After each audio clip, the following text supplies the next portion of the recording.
Yeah, Got some shenanigans. they can hear you now. Sorry Okay, about good, that. good. That was an awesome introduction, which you can now say again. All right. Well, once more from the top. Hey, everybody. My name's Baalorlord, and I like to slay the Spire.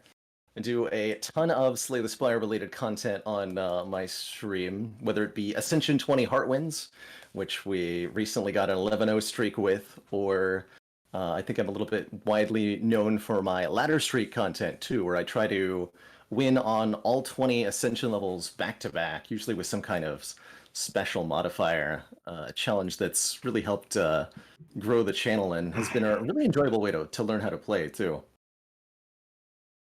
And Terrence? Yeah, what's up? I'm Terrence M. I was originally a competitive Hearthstone player. I played that for about 5 years. Had like a 70% win rate in like open tournaments like the Dream Hacks and stuff like that. And I've just played card games competitively throughout my whole life with like Yu-Gi-Oh! And Pokemon starting in those. But yeah, I mainly for the last like year and a half now have been streaming Slay the Spire, and recently got the world record rotating streak at 13 wins and was tied with these two amazing Spire Slayers at 11 for a bit. Yeah, that's pretty much it. That was just completely hype. For those of you who missed it, so Crimson Blur got 10 on a much harder patch. I think we can all agree that last year's patch was tougher, and nobody broke that for like, when did he get it? Like March or something? Yeah, it was end of March, I think, is what people were saying when I was asking about it. So Sounds like about right. 9-10 months. I got 9-0 like a week before him, and then he got 10-0 the week after. Yeah. Fucking Blur. No, but he's an awesome guy. A couple of times throughout the year, but he's an awesome guy. I was very glad to see him hit 10. Hey Blur, you're in chat. Look at you. Hi. There he is. Very good. It was like, I think I got 7. He got, wait, what was it? I got 7, he got 8, I got 9, he got 10 or something. It was like going back quite a bit at the start of that year. It did bounce back and forth a couple of times. I do remember that. Yeah, and then nobody ever hit 10 again on that patch and didn't hit 10 for the entire year. And then in 1 week last month, all 3 of us broke 10. I lost at 11. Do you think there was anything that happened like just maybe beforehand, maybe a month or two before all these streaks that might have had an impact on everybody's ability to win? Yes. Yes, I do. I think the silent buffs were very, very, very large. I think most of us are seeing that in how we're playing silent and how we're succeeding on silent now. Generally agree? Yeah, for sure. Yeah, let me kill the... sorry here, I'm just trying to tweak a couple things on my stream here to get everybody on screen. Here, let's actually put everybody on for my people. And I'm going to donk my Spire music a little bit quieter so I can hear you both. All right. So the general format we have here is going to be like sort of podcast-y. We're going to go through each of our streaks. I have an album with screenshots of the run histories for Terrence and Baalorlord streaks, and then I have Slay the Spire up right here, which I'm going to go through, which is going to be tricky for you, Baalorlord. I can give you an album of my streak screenshots though. It's already made. I can probably just open your stream in another... Okay, sure, that works. You'll just be on like a 3-second delay. That should be manageable. So yeah, I'm going to start with mine, I guess, and then we'll go through yours. Just talk about the different runs, where were things closest, where do we get luckiest, where are we most proud of ourselves for doing something creative and winning or calculating very well or what have you. Stuff like that. I have to go back a little way. Terrence, you can't see this right now unless you have my stream open, I guess. I have your stream open, okay, yeah. Cool. What if we did a team run where we put our collective brains together? I think it would be really interesting to like play Act 1 together. I don't think we have to play Act 2, 3, and 4. That's all whatever, but right. Act 1's really interesting. That looks like it. Okay, so this was in the midst of a 30-day challenge where I was trying to kill the heart 100 times, something I do like once a year or so. Basically, I really love doing it, but I can only handle doing it about once a year. It just takes a while before I want to do that to myself again. It's a really intense challenge that you do. Yeah, it's so much fun though. It's so much fun. And I just sort of started winning out of nowhere. The first 10 days of the challenge were like really tough for me. I was trying to play runs a lot faster than I was used to and was not doing great. But then I suddenly started winning. It was like things clicked all of a sudden. I don't know. It's like my brain works differently when I'm zoned into Spire. All of a sudden, like instance burners on 9 at the end of fights, and I don't even know why. Or ink bottle, not instance burner. 9. Yeah. Well, incense burners on like 4 or 5, depending on where it should be. God, there was a moment, I think in this streak, where I picked up incense burner in the elite right before automaton. It was just on 0, which is where it needs to be, and I was like, yeah, I'm just playing super well.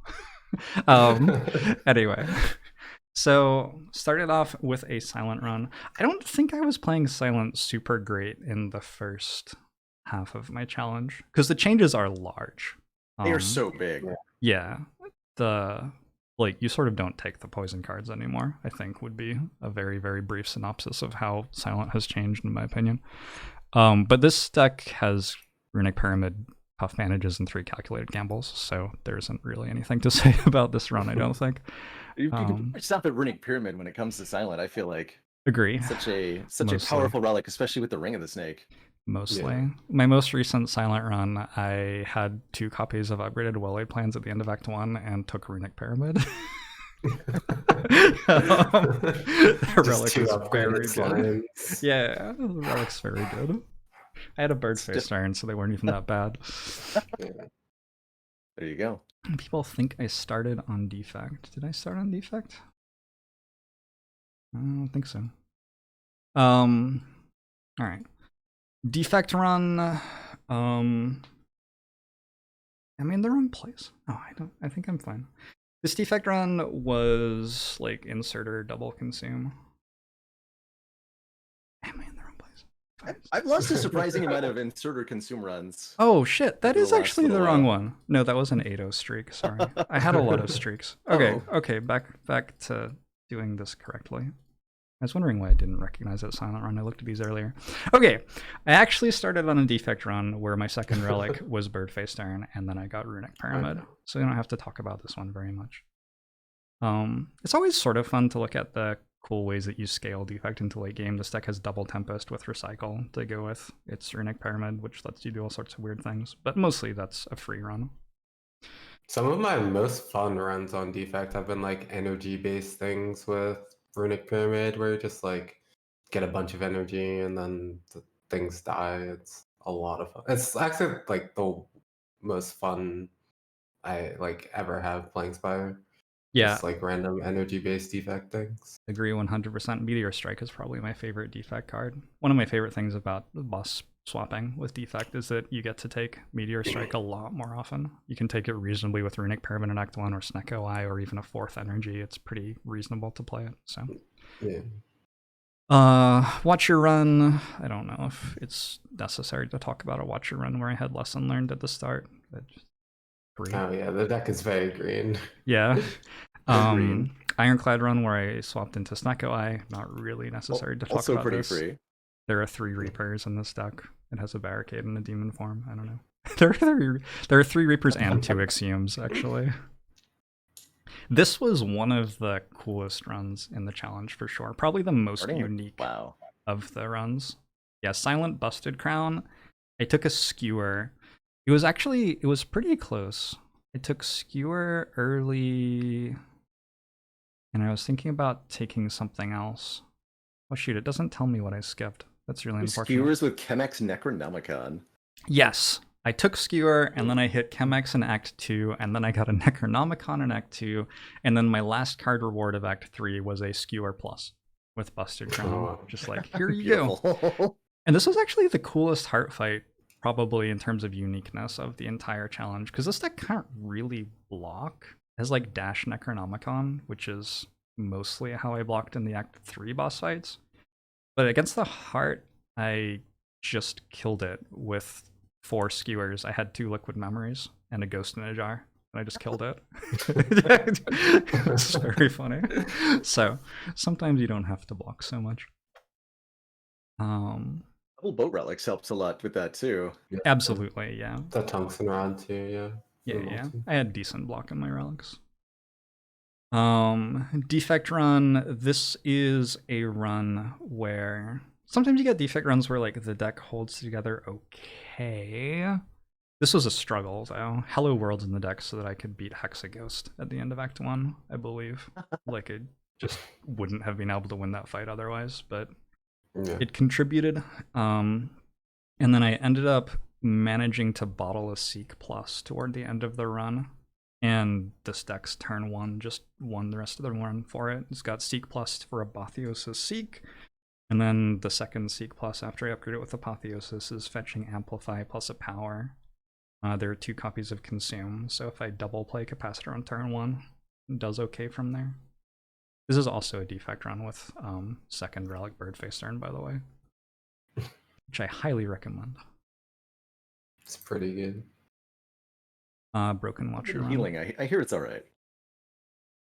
This was a really cool Watcher run because it has 3 copies of Fasting and 3 copies of Just Lucky. 4 actually, it has 4 copies of Just Lucky, which you just don't get to do very often, but early orange pellets let that happen. Just Lucky might be my favorite Watcher card because I don't know, it's like so bad, but sometimes it's so good. Yeah, Just Lucky might be like after like Collect and like those other cards like Collect and I don't know what other garbage cards are there. Just that like category of cards, Just Lucky's like right above that for me. Where like I'll take it sometimes, but I'm never happy about it. Oh, I'm like, so even happy. on the 3 energy swaps, I'm just like, it's like I mean, I guess I have to. But it's it's so nice like with fasting though. It's Yeah, like it the is really mascot nice of the fasting, run, and you get to see it grow up. Like on floor 10 it doesn't do much, sure, but by floor 45, like hit for 10, block for 10. It's everything Iron Wave wants to be. This is another Ironclad run with Snecko Eye. And Pretty good. We relic swapped into a decent relic. Ended up with a 9-card starting hand, Snecko Eye and Ice Cream with Corruption. That'll do it. Certainly did. This one doesn't actually have a Reaper or a Feed, which is, I find that Reaper and Feed are the most indicative cards of winning runs for me with Ironclad, but it does have Corruption and Snecko Eye, so whatever. Runic Pyramid, Mummified Hand, Ice Cream, Silent, pretty free. 4 Piercing Wells. This deck doesn't have much damage. It ended up taking poison cards. Yeah, also an early Toxic Egg. Yeah. Yeah, on Silent, that's pretty good. But this was a very strong run. This defect run and then the next Watcher run are like I was sitting at 8-0 and I'm exhausted. I've been playing Spire for 18 days, 8+ hours a day, and for the last like 3 days I've been winning nonstop and not having to think that hard, but some of the runs have been pretty unique. And so I'm just like hoping I get some easy runs or just die quickly, basically at this point, so my brain can rest. And this defect run was fairly nuts, actually. If you look at this deck, it has like 2 capacitors and a consume, and that's mostly how it scales. It doesn't have that much other stuff. Yeah, it can make Frost Orbs. It's actually a lot of Frost Orbs, yeah. That doesn't look too bad. Yeah, it got there, especially with Frozen Eye, but this was the hardest run that I had played so far in the challenge. And I feel like defect runs like this one are like, it's definitely possible for me to lose them if I'm not right on top of things, or if I get a little bit unlucky. It's a coffee dripper start as well, with not a ton of sustain until I picked up Eternal Feather in Act 2, but I very nearly died in Act 1 in this one. Yeah. And then this Watcher run was by far the coolest run of the challenge in terms of like depth of play. It ended up being a little over 3 hours. I think every other run was 2 hours or less, pretty much. The thing about this Watcher deck is it doesn't actually have any scaling whatsoever. It turns out I discovered as I was fighting Time Eater, like, oh shit, this deck doesn't do anything. Sometimes Watcher decks are like that. You just sort of smork every fight until the boss gauntlet, and then you actually fight an enemy who like has more than 300 health and actually attacks you for 40, and you find out your deck doesn't do much. But I didn't have the devotion in the deck against Time Eater, so I was just working with Mental Fortress, Nirvana, and that's pretty much it.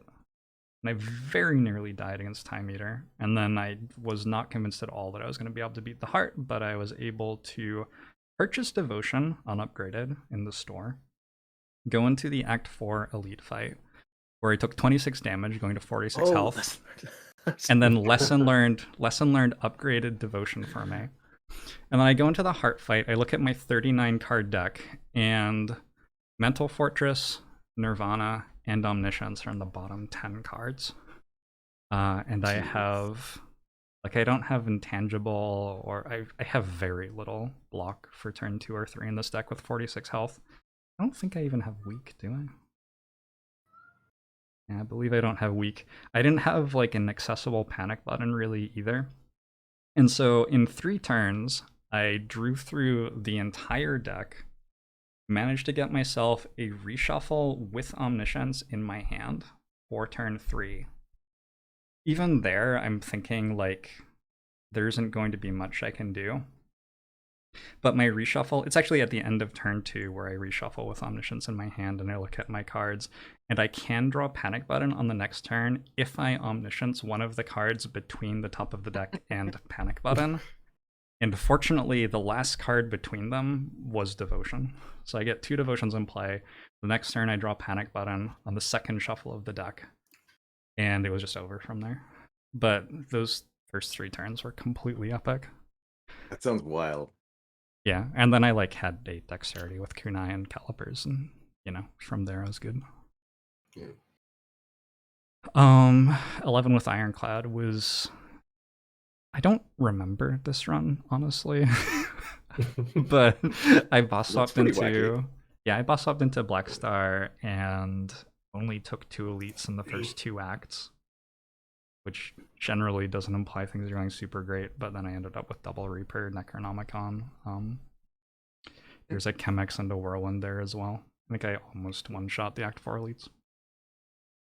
And then I died to Lagavulin. I shouldn't have lost this fight. I used Upgrade Potion the wrong way, but is what it is. Real though, like, eventually, the fatigue and the stress, it all brings you down eventually. Yeah. It's a lot. And that was my streak. Do you have any damn good streak? Any questions about any of that stuff?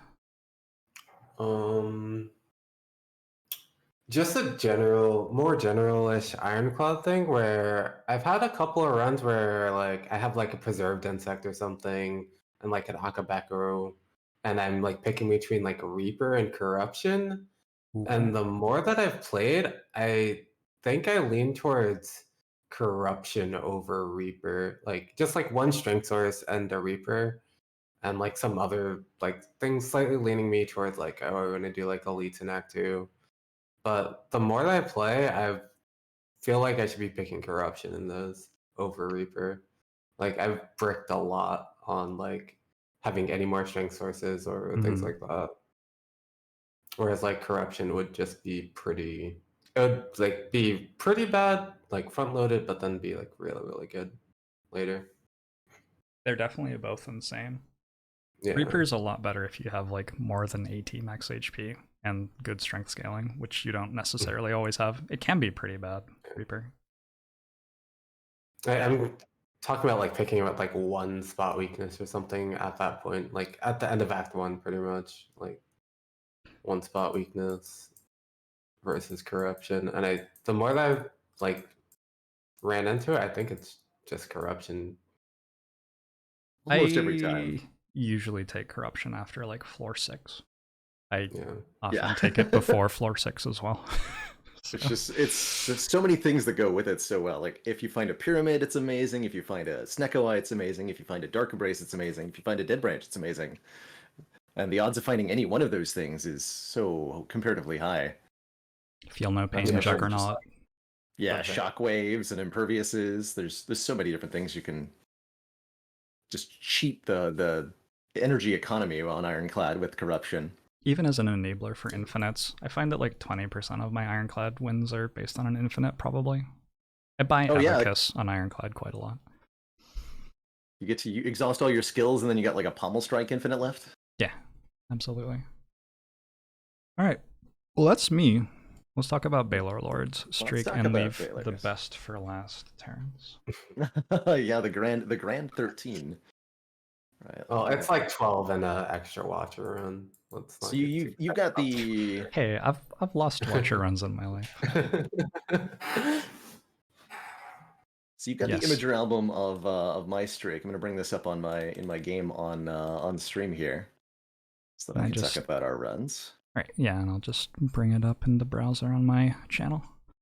So here's where it starts. Starts with a defect run. This first run of the streak might well have been one of the coolest in the entire win streak for me. I end up taking a Pandora's box going into Act 2, which gives me a whole bunch of fairly expensive stuff. There's like a glacier and a sunder, and all that. Looks like it was a relatively uneventful Act 1, although I did beat Guardian with only 5 health. But what was interesting about this was that I picked up orange pellets in Act 2, which is an incredibly good shop relic on defect for so many reasons. And what I ended up doing with it was taking a Snecko Eye from the second boss, so a 3 energy Snecko Eye with the boss relics Pandora's Box Snecko. And then I was able to use the orange pellets to clear the confusion debuff, creating this deck that had a ton of card draw with a lot of cheap cards. It's this weird kind of mishmash. There's 2 all-for-ones, there's a creative AI, there's... Shout out, by the way, to Double Aggregates for being the big energy generator in this. Because ultimately the deck's strategy was to remove confusion with Snecko Eye, and then just draw cards and cards and cards and cards, recycling the ones that rolled really high costs, and just drawing through and playing everything else. It was shockingly effective. Only took 10 damage against the heart with this thing. That looks and it sweet. ended up being one of the most unique defect runs I've ever played. That looks super sweet. Did you have any all for ones before Snecko Eye? Let's see. Pandora's did not give me all for one. I think I took one. Yeah, I took one right before the Snecko Eye. And I'm trying to figure out where I got the second one. Triple reinforced body. The aggregate buff on defect has felt really good to me.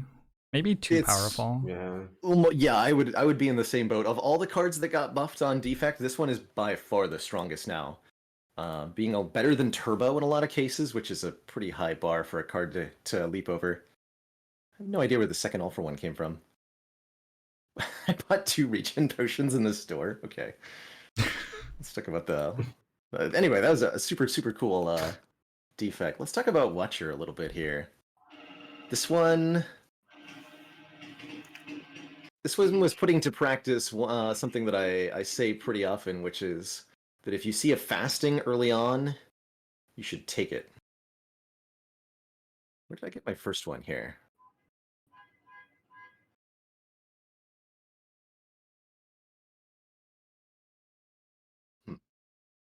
Anyway, we ended up with 2 copies of fasting, lots of energy. It was like Sozu Blackstar after a empty cage swap.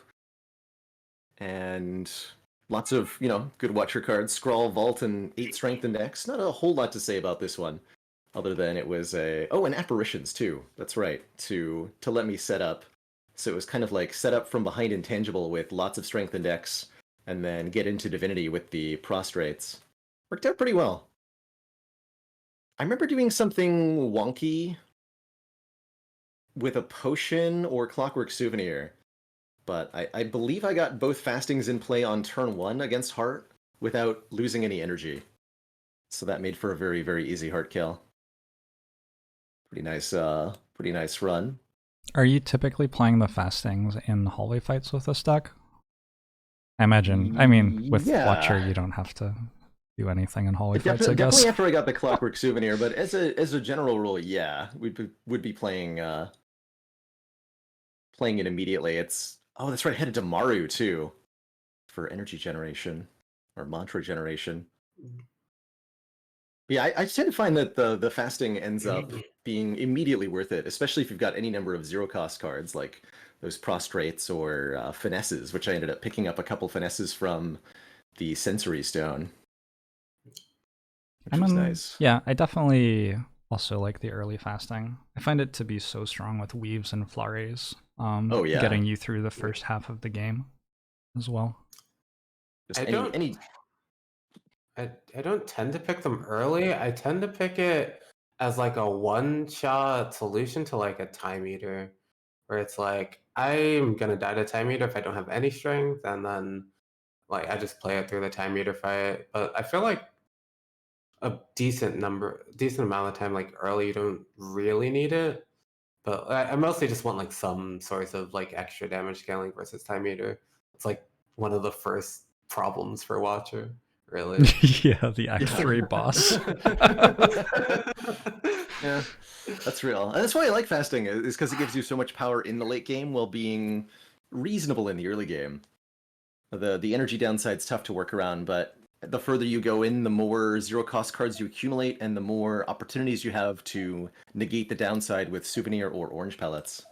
I think it's really good against all of the Act 1 elites as well. Although maybe that doesn't even matter very Yes. much. Big agree. Even on 3 energy. Alright, Ironclad. What was it? 2 brutalities? What the heck? Oh, that's right. I got a second brutality. I took 1 brutality from my Act 1 boss, and then I took a Pandora's box and got a second brutality. This turned into... Oh, this was the Ritual Dagger run. Oh, that's right. This is one of my favorite runs I've ever done. Because I took a Pandora's box, which gave me an Exhume. And I had a feed already, I think, from early Act 1. So I'm already at like 90 max health or something. And I get offered Ritual Dagger on floor 19, the earliest possible Ritual Dagger that you can get. And what I decided to do with it was try to stack it as much as possible. You can power up Ritual Dagger twice in one fight by exhuming it and killing another target. And by the end of this run, this Ritual Dagger said 145 on it. I was able to instantly kill Shield and Spear, 0 damage 2 turns, and I killed the heart pretty much by double tapping Ritual Dagger and exhuming it, and doing that a couple of times. There was relatively little else in this deck. It was just Dark Embrace to... Yeah, I had a Dark Embrace in here. Dark Embrace and a bunch of exhaust stuff, and then kill everything with an incredibly overpowered Ritual Dagger. It was super, super fun. How much feeding did you do? What's your max HP at the end? Max HP at the end was 99. At pretty much all opportunities, I chose to upgrade the dagger over feeding, which I don't necessarily think is the best decision from a win rate perspective, but I really wanted to see what happened with the all-in on the dagger.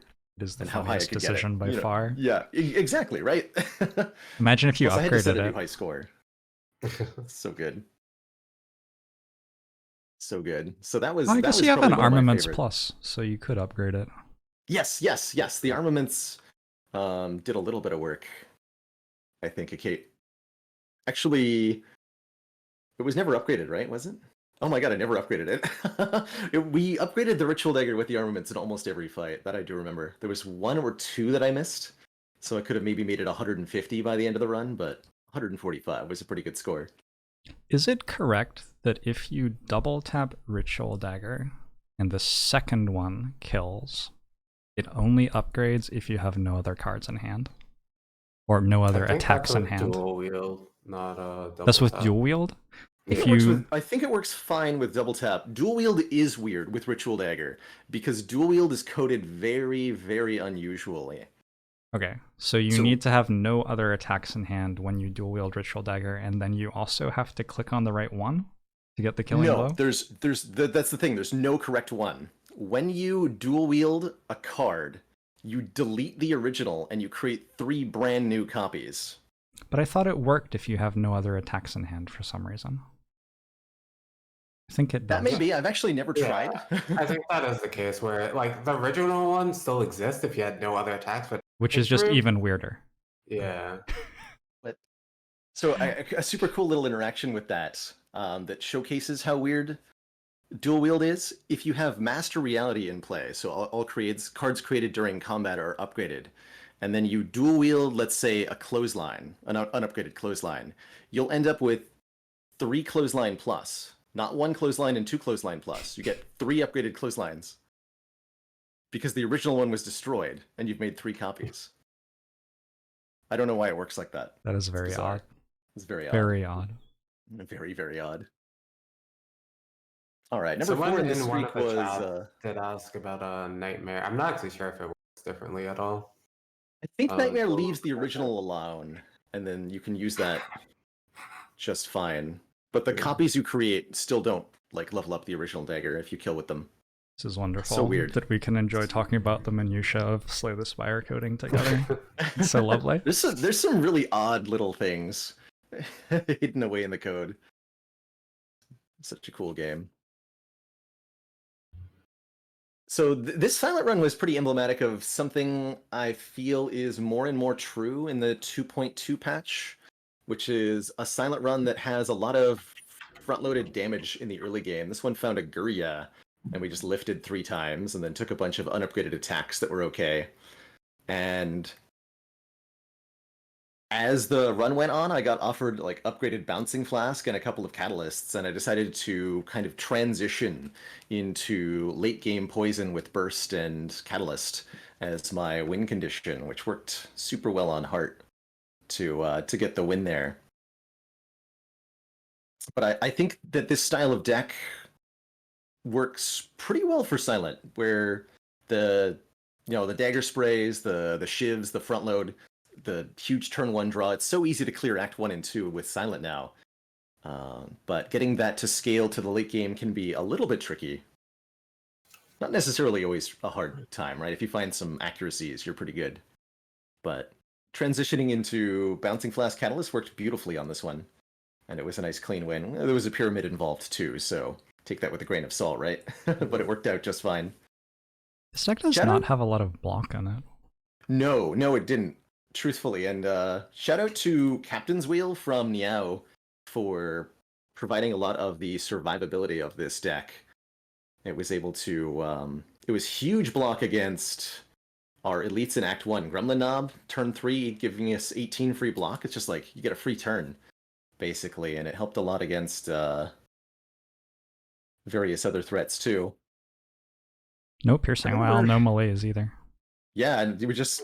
I'm trying to remember how this survived. I think I had a Ghost in a Jar, is probably the answer. And I had a Lizard Tail, but I don't think I used it. HP healed 0. Yeah, I managed to survive the Heart fight without using Lizard Tail.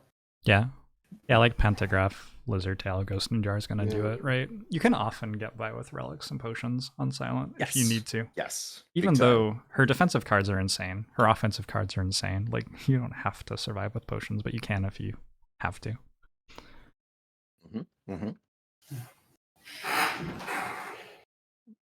This defect run, let's see, this got a Snecko to start. And I took an Amplify and was doing fun stuff with Amplify, but mostly this was Snecko starting on defect, take the strong cards and play them. It's pretty fun. Don't have a whole lot to say about this one, other than that it was probably one of the easiest runs that I did this during this streak. Yeah, I took like no damage the entirety of Act 2. No damage in all these fights in Act 3, pretty much. Easy peasy. A couple reinforced bodies and orb channeling. A slight trend that I'm noticing is that there's a couple of Astrolabes and Pandora's Box from the first boss. Like, how do you feel about those two overall? Overall, I think they are very, very good, and the 2.2 patch has only made them a little bit better with the card buffs. Particularly that aggregate, again on defect, a really good result from any kind of transform. But I'm a huge fan of Pandora's, especially. I think it's the best result that you can get from swapping your starter relic to Niao, and I think it's often one of the better things you can get, better than an energy relic most of the time, from your Act 1 or Act 2 boss, if you haven't removed too many cards yet or upgraded too many of your starter cards. Shout out to, I don't remember, was it this run? Shout out, by the way, to Ceramic Fish, if you have Pandora's Box. Because you get up to you picked it up right after something. Astrolabe. Feels bad. It's so good. So good for the Oh no, Pandora's that's Maw fish Bankrupts. combo. I have a hypothesis, a working theory in my head at least, that it used to be that the cards sucked. Like a lot of the cards were just bad. And we have a lot of cards that are bad. Drawing Outmaneuver in your hand of 5 cards is awful. Because the other 4 cards aren't good, and the 5 cards you're going to draw next turn and play with Outmaneuver aren't good either. Yeah. And I think as the cards have gotten better, transforming more aggressively and using cards to generate energy for you instead of boss relics is giving you more and more and more return. And also the downsides on the energy boss relics are more impactful. Like losing gold matters more when the cards you're going to buy are better, or the potions you're going to buy are better. Losing card rewards with Buster Crown matters more, etc., etc., etc. Losing upgrades matters more. I've been finding myself getting more and more 3 energy wins against the Heart, particularly on Silent, who really, really struggled to get 3 energy wins beforehand. Agree without 100%. Something really, really nonsensical like Paper Crane and Pandora's or something. Yeah, I left in Act 1 with 2 outmaneuvers that I had picked in my deck for the first time ever last month. And just I had 2 Predators and a bunch of attacks, and I just needed outmaneuver. I think I took one of them over a footwork or something. Wow. And then I had energy for the rest of the run and won easily. Yeah. I don't think I've gotten to that point where I've had outmaneuvers in Act 1. But I could say that I never picked it before these last couple of months, last 4 or 5 months. I could say that I almost never picked outmaneuver. But I've definitely been picking it recently. I've been meaning to take more often, but I can't quite convince myself because I still have that that feeling of, hey, this card suck. Next turn's a long way away, and also you might draw Ascender's Bane, 2 defends and a strike or something next turn. So yeah. All right, let's keep wrap up the summary on the streak here. This was a Watcher run. I think this got a really early Ragnarok. Found a Vajra.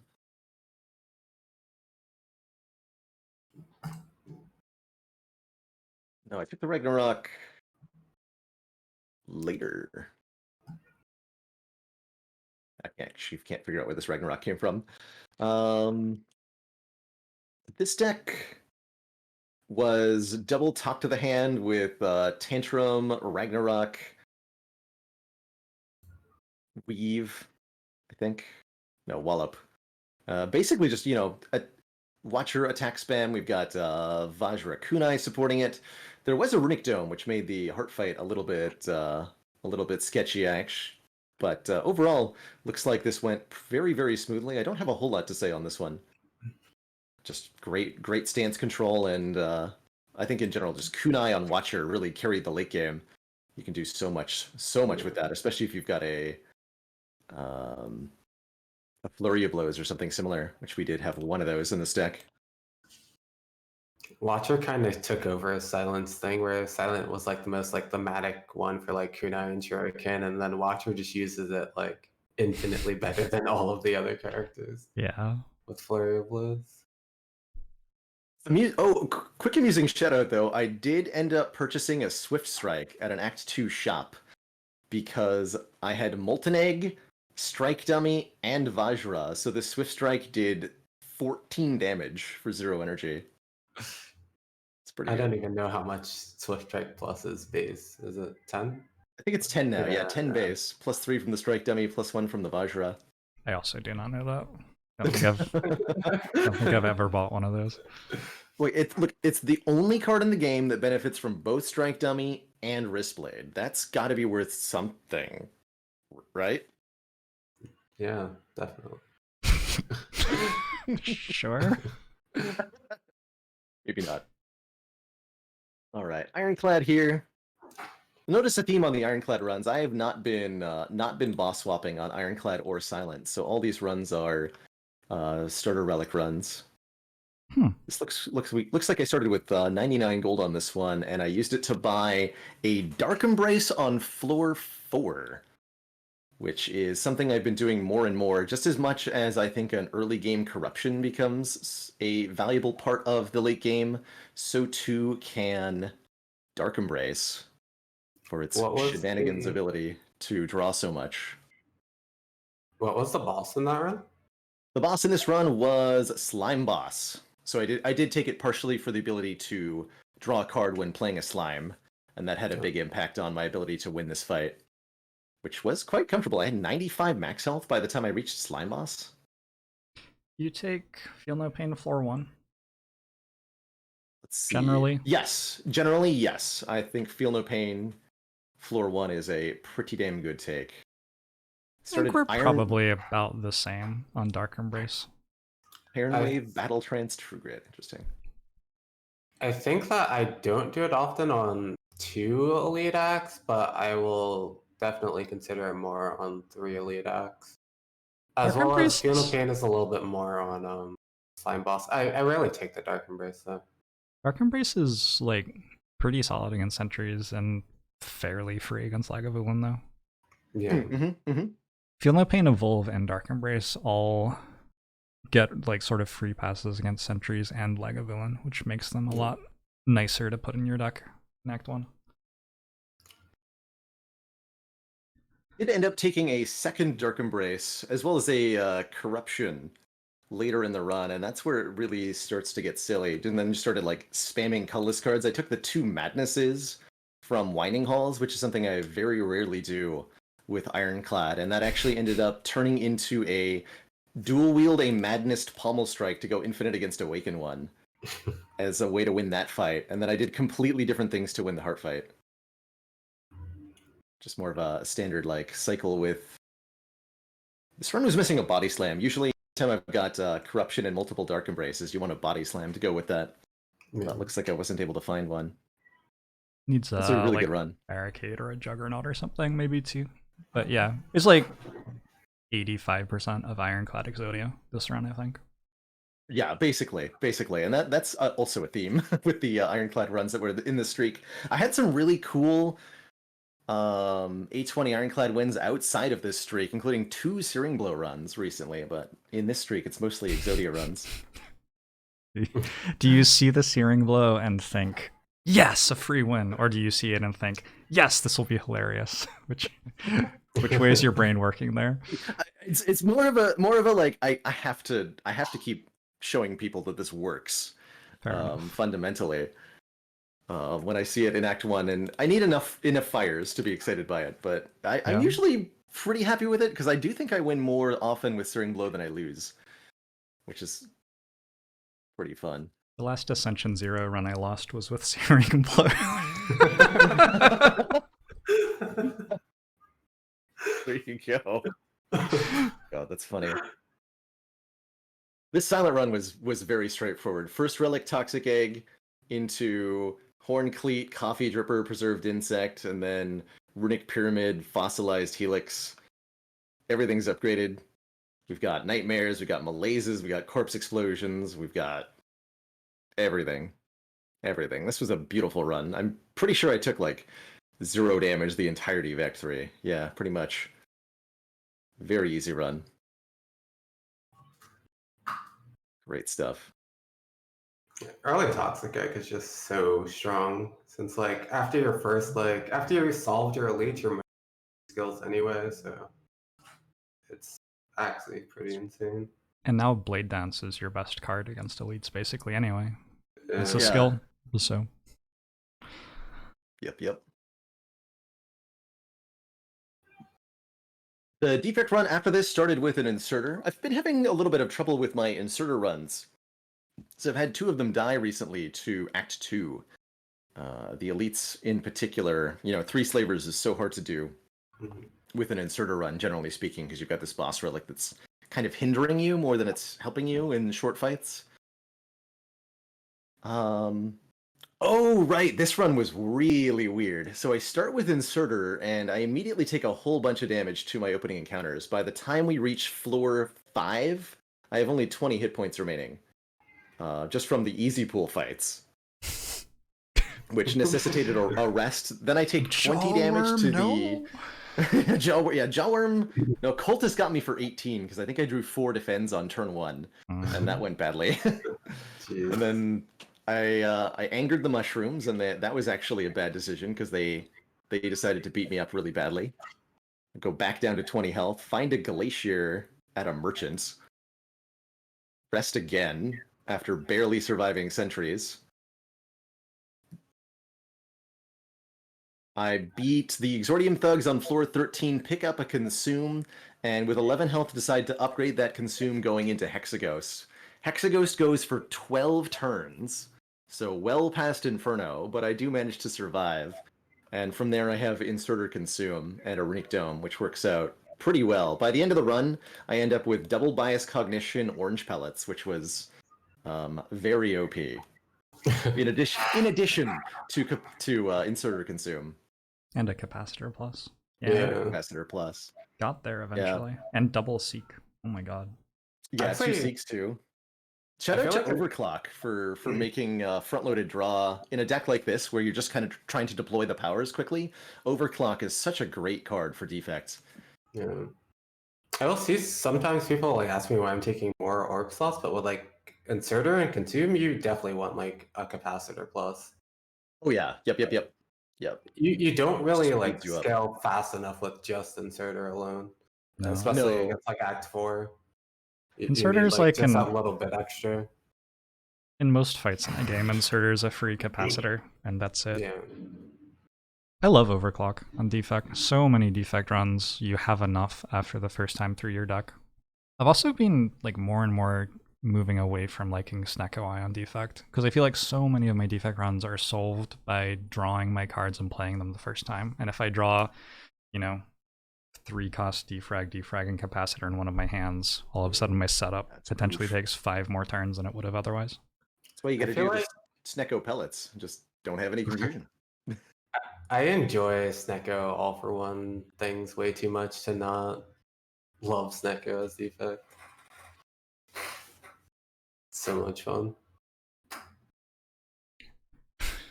I don't know. Right. I have like trauma from trying desperately to roll zeros on All for One and Hologram to beat Champ before he scales to 50 strength and hits me. I think I've been there before. Let's see. The last Watcher run. Oh, was this the... No, this wasn't the Bottled Master Reality. That's unfortunate. What was this? This was another fasting deck. I think this run started with an Apotheosis from Niao, which is one of my favorite starting bonuses on Watcher, just because of the ability to upgrade that Miracle from the Pure Water. You're getting a 1 energy discount on Apotheosis, which is already a very good card. And then Watcher just appreciates the attack upgrade so much because you're doubling the bonus with Wrath too. So floor 1 Apotheosis turned into a floor 2 Ragnarok, and that was pretty much it. We went down to single-digit hit points in Act 1, but I was able to come out of it with some really good sustain relics, Blood Vial and Eternal Feather. Took a Runic Dome, so there was a lot of mathing out the turns, but from there it was pretty clean. Not a whole lot of things that challenged us. I think in the end I was doing mostly damage with Weaves and a bunch of Scry. We had 2 Third Eyes and 2 Cut-Through Fates, as well as a Foresight. So these Weaves were coming back a ton. And double just lucky damage as well. Yep. My main man just lucky in there. Yeah, two just lucky plus with the fasting for serious block and damage output too. And I think we had a wish for some strength as well, one that I never bothered to upgrade. I think that was a latecomer. But the Weaves were both latecomers. Huh. Both floor 45 and 46 I got them. I've been very much enjoying rare colorless cards from Whale on Watcher as well. So it's interesting to me, because I don't think I take that bonus almost ever on any of the other characters. I like it quite a bit on Silent too. Silent appreciates Apotheosis a lot, just because the starting deck is 2 cards larger, so you're getting 2 more upgrades off the Apotheosis. She's good at drawing it too. Yes, with that Ring of the Snake. She sure is. I think that Sadistic Nature and Panache, those aren't like Panache, especially now with Blade Dance, aren't necessarily misses at this point. So I think Rare Colorless is probably at its best on Silent now. Whereas like those are misses for others, but not for her as much. I had an Ironclad run, take a Rare Colorless start recently, took Sadistic Nature, and then found an Uppercut and a Thunderclap shortly thereafter, and it wasn't enough. It was just not enough to get through Act 2 and survive. It was quite disheartened, because even with the cards that seemed like they'd be best on Ironclad with a Sadistic Nature, you just can't produce enough debuffs to do the thing, really. But Silent seems to thrive with it. I've had a couple really good Silent runs using Sadistic Nature. Yeah, I'll have to try it on Silent more than I have, which is maybe like never, just about. Right, there's only one more run left in the streak here to talk about. This last Ironclad run, which was by far one of the most difficult runs I have ever done. This was a very, very crazy one. Another run where I picked up an early Dark Embrace. I took Dark Embrace over Headbutt from the 2 Lice on floor 2, and we were again fighting Slime Boss. I don't know if I think that was a good decision in retrospect. This run got through Act 1 relatively alright. I had to rest once, but I come out of it with a Fiend Fire, armaments, and I got a Barricade Plus from Slime Boss, and then took Cursed Key going into Act 2. On floor 20, I get offered bites, and with a barricade, I decide to take the bites, hoping that I can use the barricade to kind of set up in fights and then heal back, any damage I took setting up, which worked eventually, but the floor after I take those bites, I run into Shelled Parasite and Fungi Beast. Oof.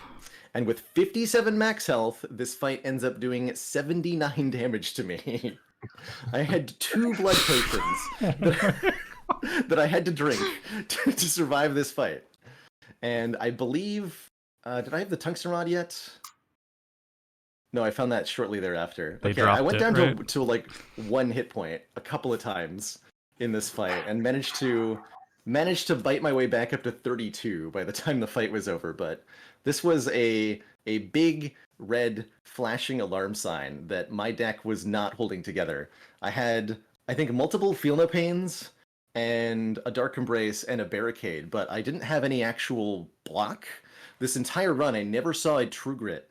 I never saw a Burning Pact. I never really saw anything that says Exhaust on it. You can see I've got 4 Feel No Pains, but there's relatively little that actually says Exhaust. All I had was Fiend Fire and 1 Reckless Charge making Dazed, and that was actually my best block, was the Reckless Charge for like most of this run. I take 60 damage against 3 Slavers, dipping down to 2 health at the end of that fight. Snecko did some damage to me. Of course, I get hit by the Forgotten Altar and take even more damage. Lose most of my health to Book of Stabbing. There was somewhere in this act, it doesn't really show up in the run history, but at least twice in Act 2, I survived only because Tungsten Rod prevented the last point of damage that would kill me. 155 damage. Yeah, 155 damage. And then I get to Act 3, I pick up a Snecko Eye, and everything is fine. Suddenly the deck works. We draw enough cards, I can play all of them and set up, and I can keep, relatively high health. Reptomancer did 46 damage to me, but I leave the fight at almost full, and I'm able to win from there. Such a sketchy run, and definitely the closest I've ever had a run come to dying repeatedly, but not actually die. It was ridiculous. It's super cool. Act 2 can be so intense sometimes. So ridiculous. I can't believe I never saw a single True Grit, because that would have made this run so much easier. There's no Burning Pact either, right? Yeah, no Burning Pact, no True Burning Grit, Pact, no Corruption. No Second Wind? Oh, there is a Second Wind. There's 1 Second Wind. When Got did a I get Second that? Wind eventually. I got a second Dark Embrace too. That helped a lot, and an Impervious. Everything was fine in Act 3. I remember there was like one fight I came in at the end of Act 3 to watch where it was looking a little bit maybe sketchy. Was it Awakened one? A little bit of damage to Awaken one, not too much though. And then Time Eater was easy peasy. By the end, I had Barricade and Trench, and that I ended up think it working may out. have been like just like weird rolls for Snecko where you didn't get set up like immediately, but you Oh, like didn't really take damage. this Snecko I definitely tried to murder me at one point. I do remember that. It's like, here's a 7 cards that'll cost 3. Have fun. Pick one. Yeah. Yeah, that was good. And that was the last run of the streak. The run after that was Silent. And this one died entirely because of my fault, but I got tricked. I got tricked by the Spire. Because I fought a Gremlinob, I had 2 attack potions. And I used those potions to kill the Gremlinob on turn 1. I get 1 attack potion back. And then I'm offered the Dead Adventure event with another Gremlinob. So I just perfected a Gremlinob with 2 attack potions. Second Gremlinob, 1 attack potion. I'd take 63 damage and die from full health. Because of the attack potion low rolled and my draw order was much worse than the first time around. And I think I could have, if I wanted to, I could have at the Dead Adventurer event done some math to realize that I wasn't as secure as I thought I was. But I still found myself very caught off guard by being completely unable to kill the knob when I had just taken one down easy peasy like. Admittedly, I did skip some upgraded attacks with Molten Egg. Note there's no upgraded attacks in this deck despite the Molten Egg. I skipped Eviscerate Plus, which I think I should have taken. Actually, maybe with the Crippling Cloud, I should have taken that Bane Plus. Don't know why I didn't take that. But this was a pretty preventable death. And I think with these relics, we were off to a good start for Act 2. A real shame. What % of the time that you lose do you feel like it was your fault versus the Spire these days? I want to say 75% my fault and 25% not my fault. Something about that. Yeah, those are kind of the numbers that popped up in my head as well. Still a complicated game, huh? Even if we're winning more. Yeah. Very complicated. It seems like there's an unlimited kind of room for improvement here. There's always more instinct I can develop, more calculation that I could have done, or a little bit more forethought that I could have put in to change my fate a little bit. But sometimes you do have the bad times. I need a bio break before we look at Terrence's streak. I'll be back. Yeah, that's completely reasonable. Be right back. Cool.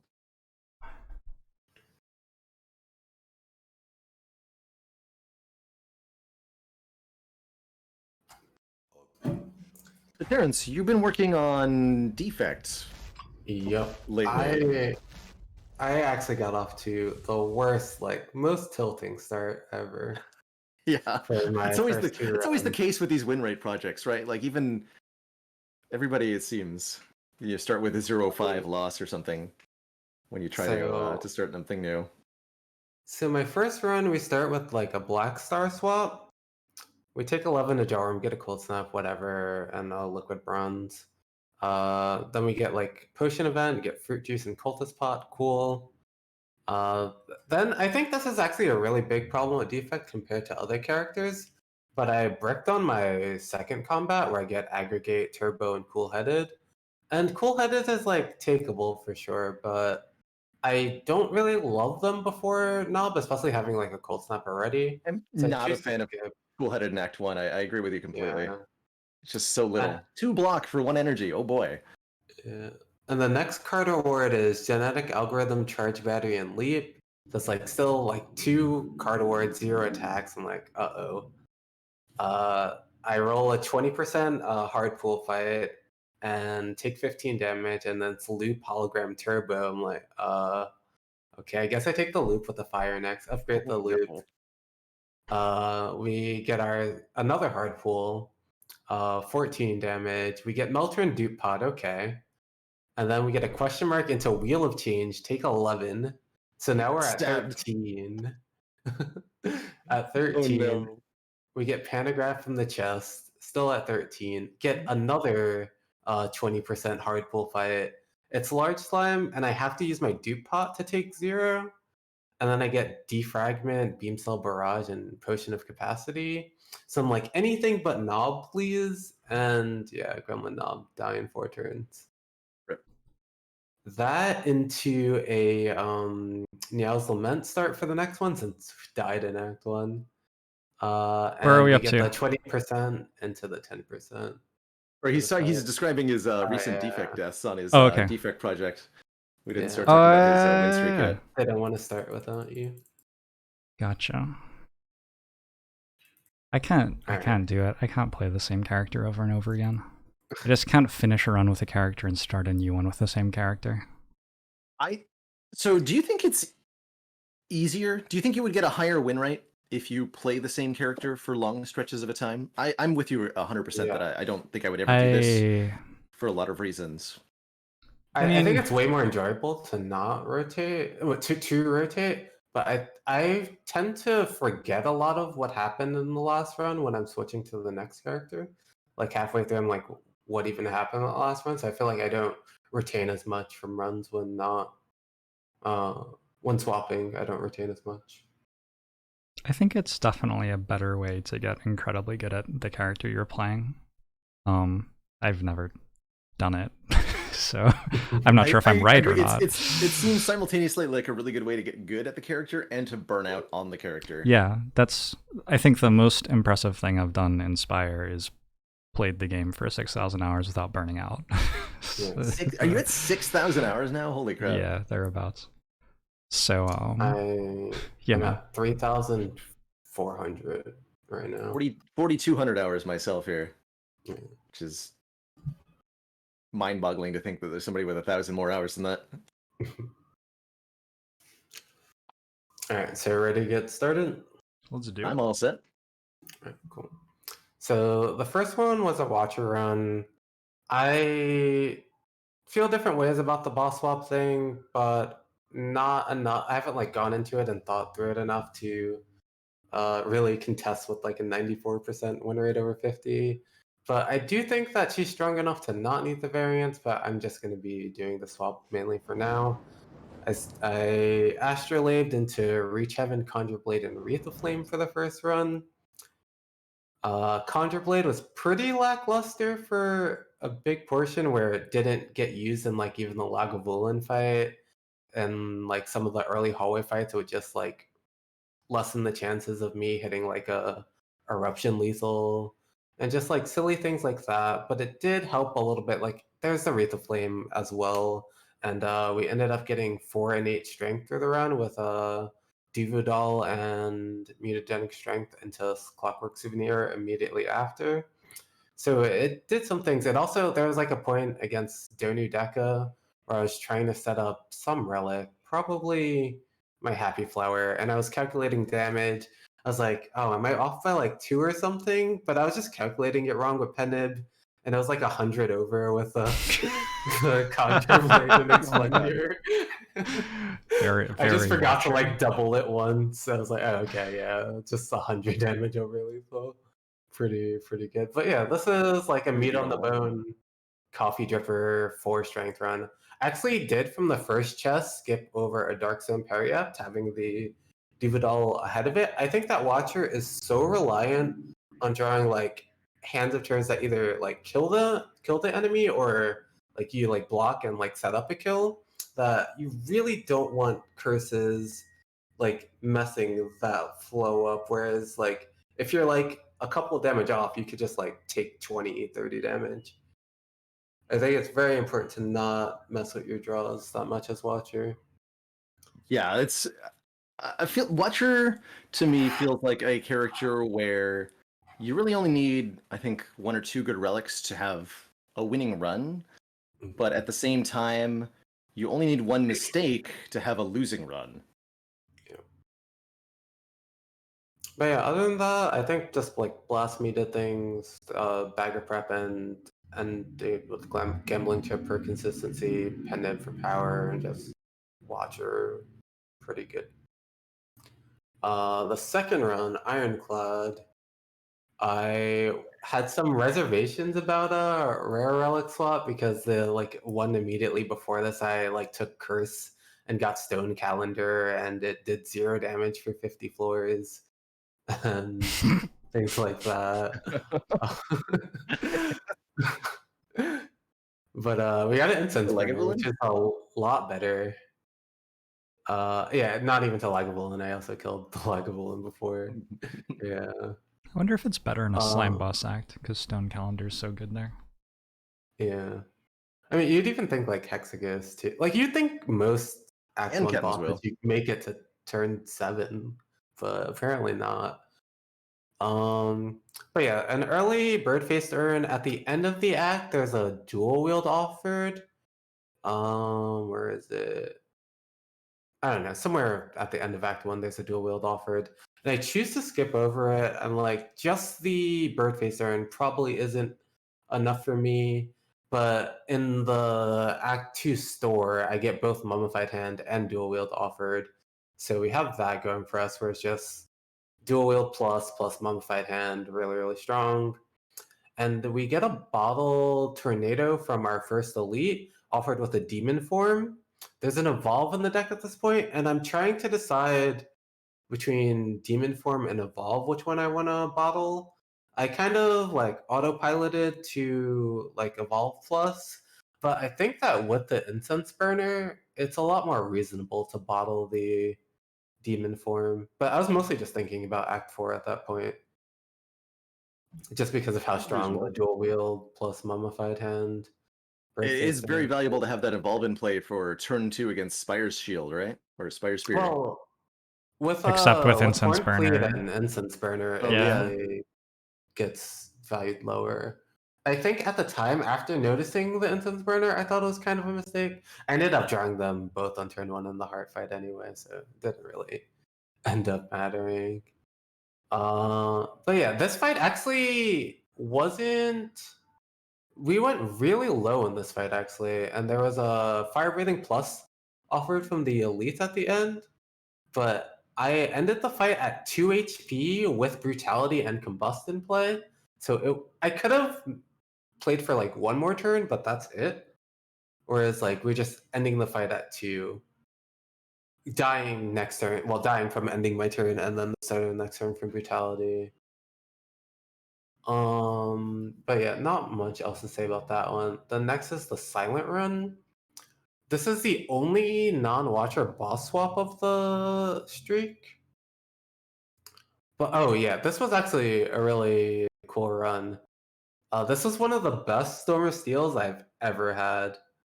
It starts off with a Predator and a Swift Potion. And then I get Storm of Steel. So in all of my elites, and I get another Swift Potion at some point as well. But in all the elite fights, it's just a what's the potion? Where it's upgraded chivs or whatever. Cunning it's just potion? that in every single Yeah. cunning potion. And both the It's Gremlin just- Knob and the Lagavulin. It's just Blade Dance, except it discards your hand. Blade. Took 8 damage to Knob and 0 damage to Lagavulin off the back of the Swift Pot Storm of Steels. But yeah, Ink Bottle, Paper Crane, Ornamental Fan. And one of the most impactful decisions of the run is I took a Mausoleum at the end of Act 2 just because I think that relics are so key when playing these ship things. It's really, really strong throughout Act 1 and 2, but if you don't hit After Image / Kunai, sometimes you can kind of have a lot of problems when you get to the heart and the Beat of Death. And it was kind of looking that way, so I'm just digging through. And the very last relic of the run we got was Kunai, so hitting that extra uncommon relic. And I 100% die to the heart without the kunai there. So going that one deeper in a situation where I normally wouldn't take the curse there, it made a huge difference. Also, in the last store, there was ice cream and malaise, and I didn't really have an answer for Time Eater. And it's really, really hard to play Runic Pyramid decks into Time Eater because you don't discard your hand, so you have to play cards to get to your important things. So it's really, really important to have an extra solution to Time Eater. and that was kind of perfect, hitting both Malias and the ice cream there. I think it was doable to beat the time meter, but it was definitely a lot harder. Do you The think? laser shuts the type meter down so hard. Yeah. Especially with Paper Crane, which you had. If you had like bottled well-laid plans here, would you have taken Pyramid? That's like too easy. Yeah. If you had probably like not with an bottled well-laid. unbottled well-laid plans and a calculated gamble to find it, you think you're taking Pyramid in a deck like this? I go back and forth on it with Silent. There ended up being like a bullet time. I actually really like bullet time plus Predator and Pyramid. I think that is like so strong. And there was 2 Predators at the end of it. But yeah, yeah, Pyramid's really good.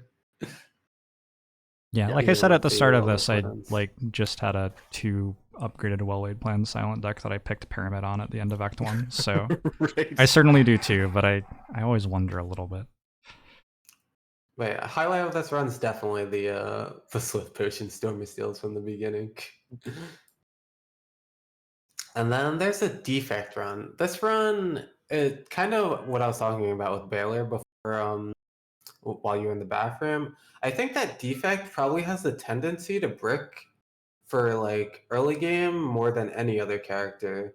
There's just so many skills that you don't really want to take pre-nob. And this was one of those runs where the only attack we got offered from our first 3 combats was a chill. Was a go for the eyes. So the first is like chill, go for the eyes fusion. I ended up taking the chill. I think I took gold or something because I got a clockwork souvenir and a Vajra. And there's also a decision here between Vajra and Happy Flower, and I decided to go with the Vajra just for that extra little bit of push, especially without getting offered any attack for the first couple of elites. Just damage seemed more important than the extra energy every 3 turns. I like Vajra on defect. We've got so many little cheap attacks or multi-hit. Well, not really multi-hit. I guess other than Barrage, which is fantastic with Vajra. But just that little bit of damage edge helps so much on a character that I think does struggle to front load compared to the others.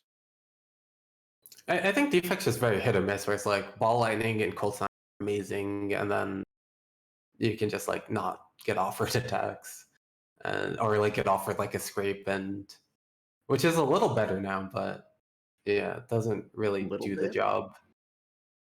I do enjoy scrape decks a lot. Haven't taken scrape in a long time.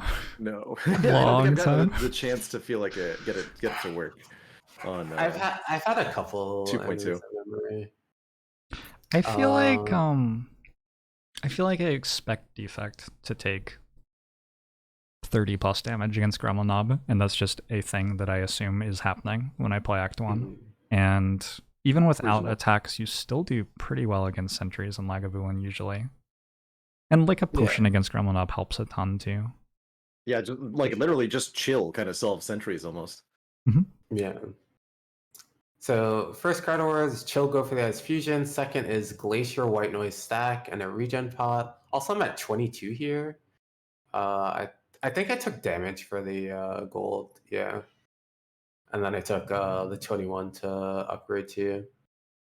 So yeah, Glacier, regen potion, and then the third is Genetic Algorithm, Leap Heat Sinks.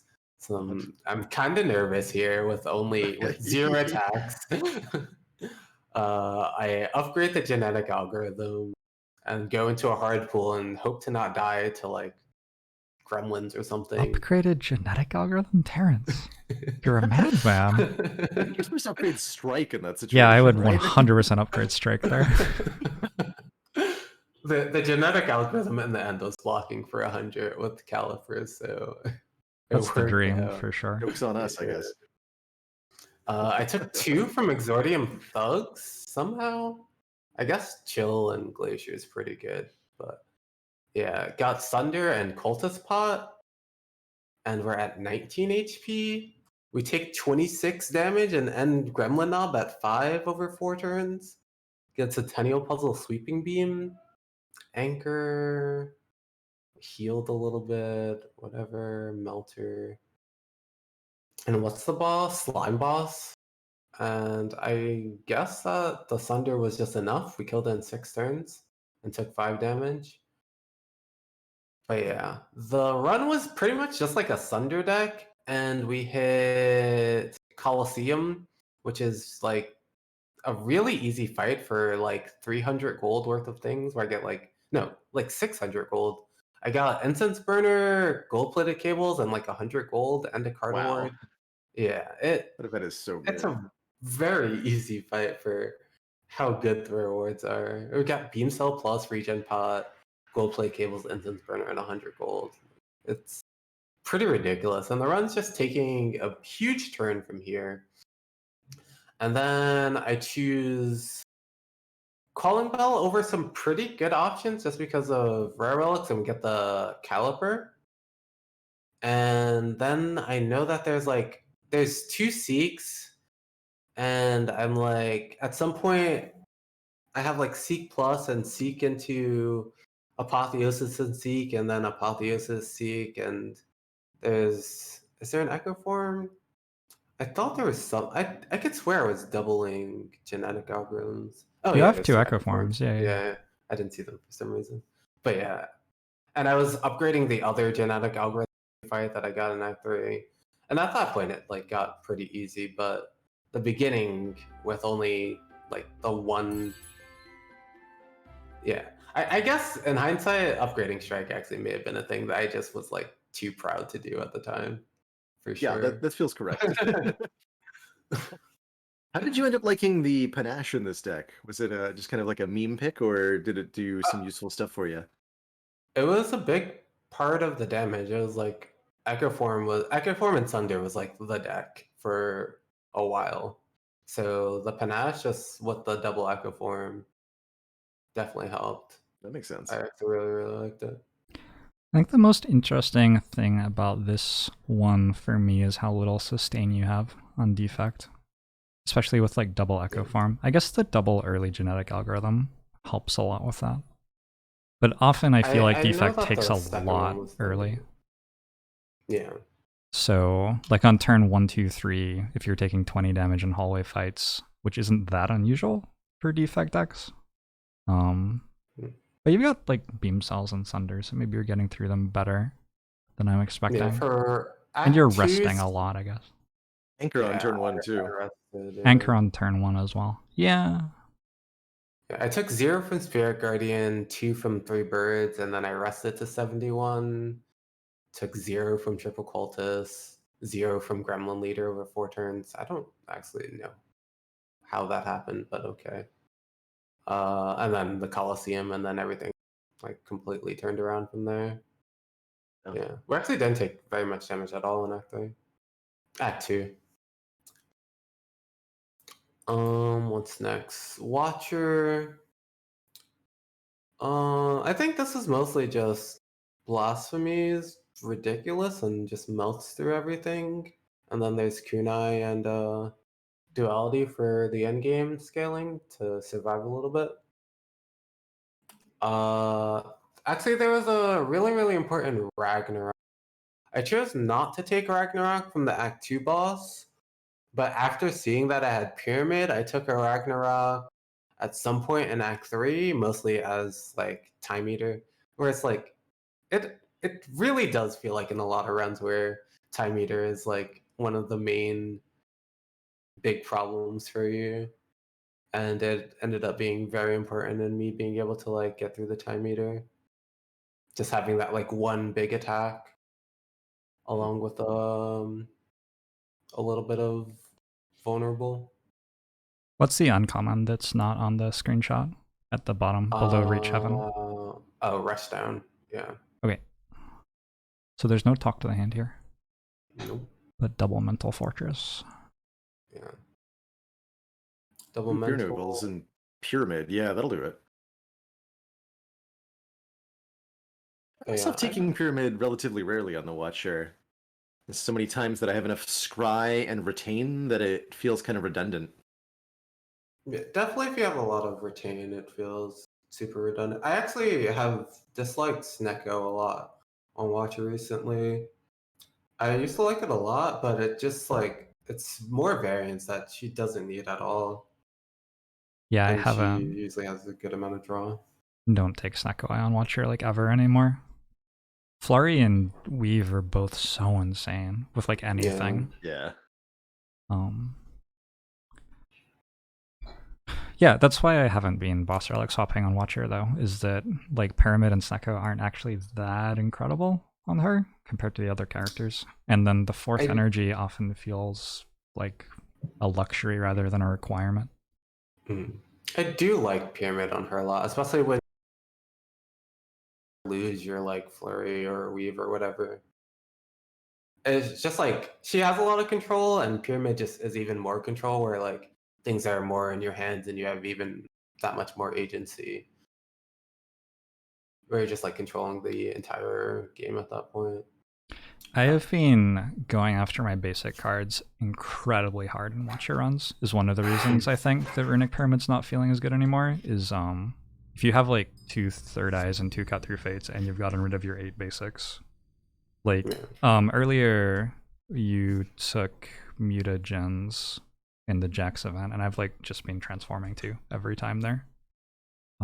Just feels like Watcher stops losing. Like the thing you were saying about having curses in your Watcher deck. It feels like strikes and defends are just like slightly more impactful curses. And if you can get rid of them, your deck turns on.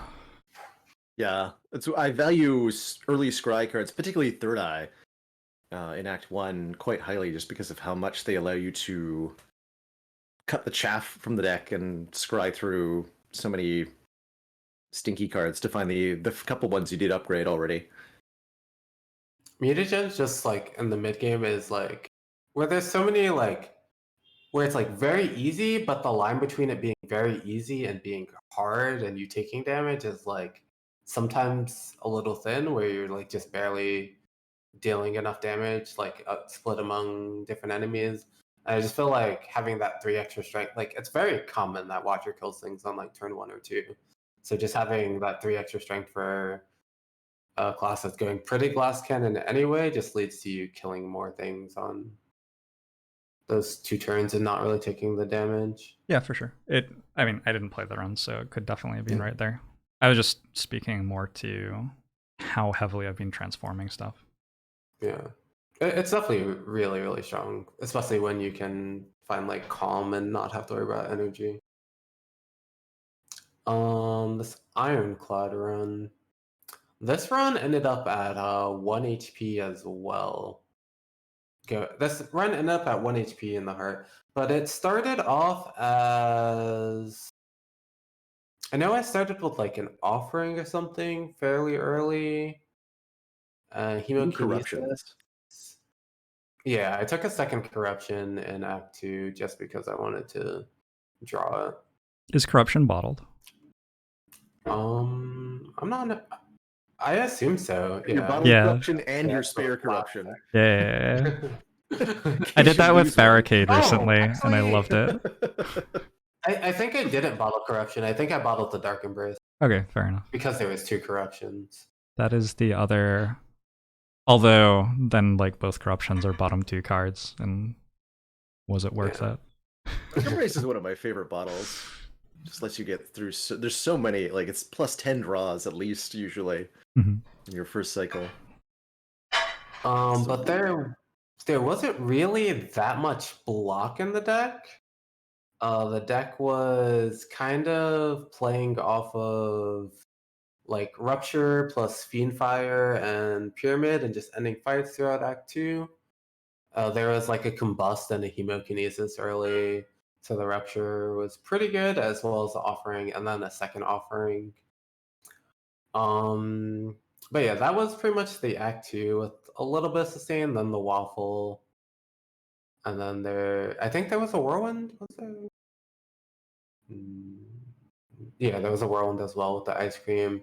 And just playing between like Rupture, Fiendfire, and Whirlwind. In the mid game, we found drop kicks at some point. We did it really infinite because we didn't have to. We were just killing things with Fiendfire for a big portion of the run, but the infinite... Oh, I killed the Time Eater in 4 turns. Interesting. But the infinite came online in the Awakened one fight. Oh, I did infinite Time Eater as well. It was just double, like, drop kick is a lot of damage with some strength, I think. Yeah. But it was necessary against the Awakened one fight because there was just not that much block in the deck after the first couple of turns. And we found the Abacus from the Act 4 store. And going into... We killed Shit and Spear turn 3, whatever, took 20. But going into the Heart fight, I was at 7 HP with 2 offerings still in the deck in the bottom. And there was like 12 cards. And I was also kind of concerned about Beat of Death, so I thought I had died at some point. But my power pot gave me Barricade, and I ended my turn with 0 block, so Orichalcum gave me block into the next turn. So there were some draws where that Orichalcum block was like absolutely necessary, and there was like 2 block cards left and like a 15 card deck or something. But I didn't end up needing it, and I didn't exactly remember that I had the Barricade at the time. But I thought I was just like dead with like, and I almost played the Combust earlier as well, but I got to exhaust that with the Fiendfire, and the Fiendfire had to come at like... It like absolutely had to come in like a 3 or 4 card draw with Pyramid. It was actually very, very close for how strong like Corruption, Dark Embrace, Fiendfire, Exhaust Down is with Pyramid. Just because there was like not enough block to go through the Beat of Death in the first 2 attacks. Orichalcum is a relic that pleasantly surprises me with how often it does something in the Heart fight. I can't think of another time where I've had like Barricade like potentially save me to the degree that almost did. Where I just like had to get lucky otherwise. But yeah, that's like 2 Ironclad runs that are in the Heart fight, ending it on like sub 2 HP. Very clutch. The Silent Run, I don't remember it that much, but it was very poison. It started with my God. footwork. That is very poison. Footwork 3 Catalyst. This is the constructed deck that they give new players. And It started with Specimen. footwork, Flying Knee, Deadly Poison, Noxious, into Catalyst. Okay, yeah. Okay, yeah, that's pretty poison. Into a Guardian Act.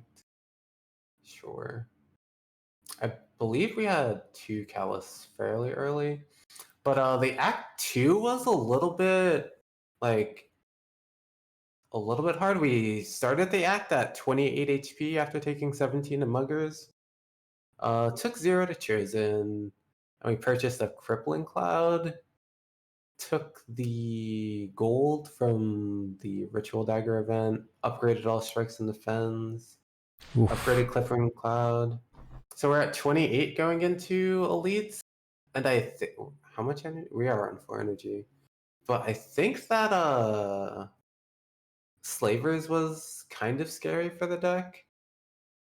But we killed Book of Stabbing in 4 turns, taking 9, and got meat on the bone. So we were able to like take a little bit more from the second half and not... I think I was planning on resting at these fires if things went poorly in the second half of them, but stayed at 19. And I think I passed a Regal Pillow from the chest as well. And then we didn't really take much extra damage. We took 14 from Snake Plant, down to 29, but meat on the bone's already rolling point, so didn't really matter. Got Corpse Explosion from Bob's Automaton, but yeah, it just became very poison very quickly. I don't think there's really much else you have to say about the run. I think I I Dolly's mirrored the Catalyst as well, I'm pretty sure. So we had 2 at the end of Act 1. But yeah, like we wouldn't have had damage for Slavers because we didn't have the specimen thing yet. You didn't have And we corpse had- explosion at that point? Yeah, it didn't have corpse explosion either. I think Slavers was actually kind of a big worry for me at the time going in at 28 HP, since they attack for like 29 to 34 on one. Yeah. But I did have Ring of the Snake, so it's not always bad. I feel like the Act 2 elites are like 2 hallway fights and slavers, basically. Yeah. Gremlin Leader is sometimes a problem if I get like over focused on like scaling for the end game, and like sometimes have hands that don't. I get over focused on like just making sure I'm consistently blocking, and then the gremlin doesn't die, and then that's how actually the streak ended. Although it was somewhat on boss relic options and being at 3 energy. Yeah. But I did remove a lot of strikes at that point, and gremlins went unkilled, and I didn't have any AoE. But yeah, I don't think there was much else for that silent run. The defect run, I took Common Relic and got Mob Bank, and then I got a floor 2 Vajra and a floor 3 Kunai.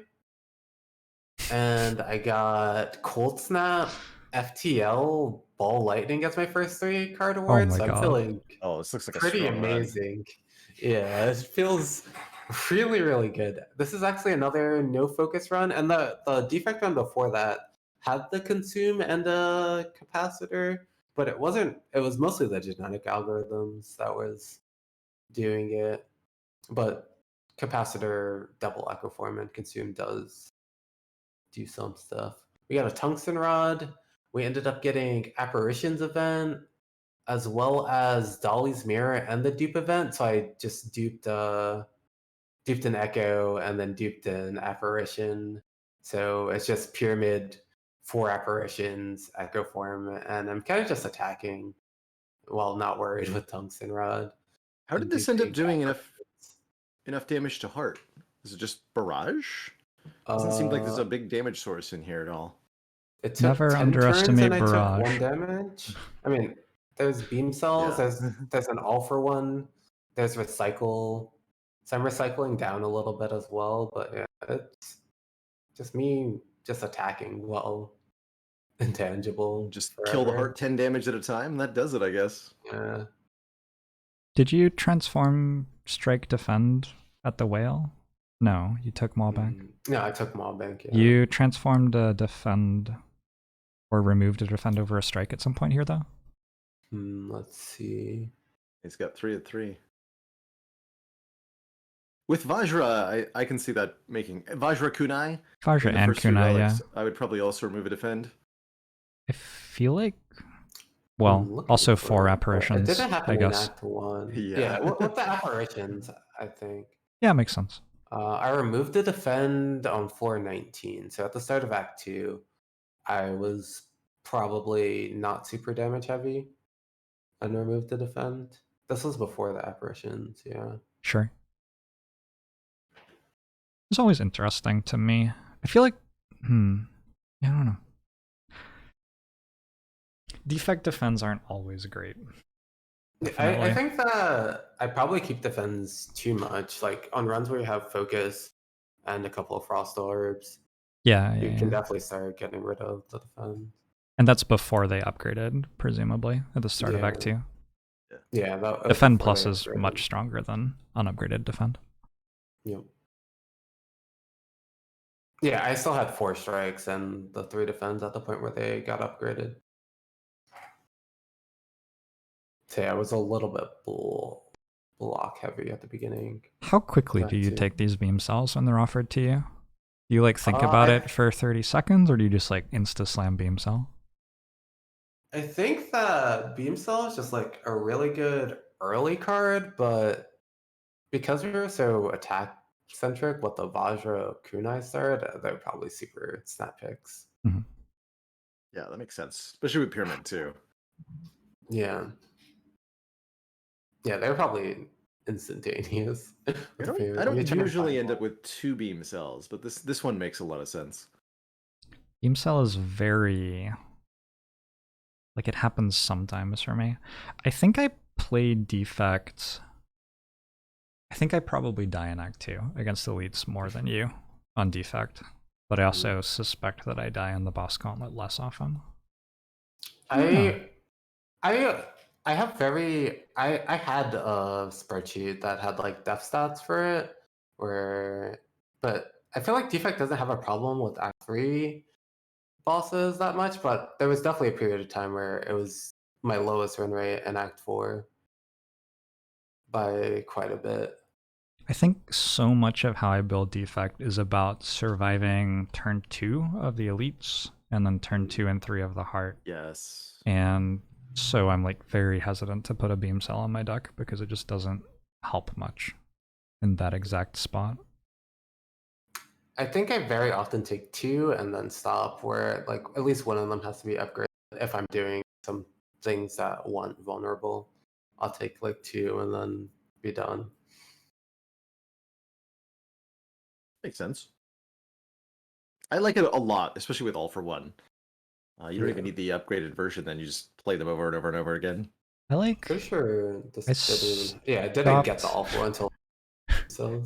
I stopped taking All for One like ever, and then I won 10 in a row, and then I like felt pretty good about my decision, and then I won 9 in a row again. So I don't know.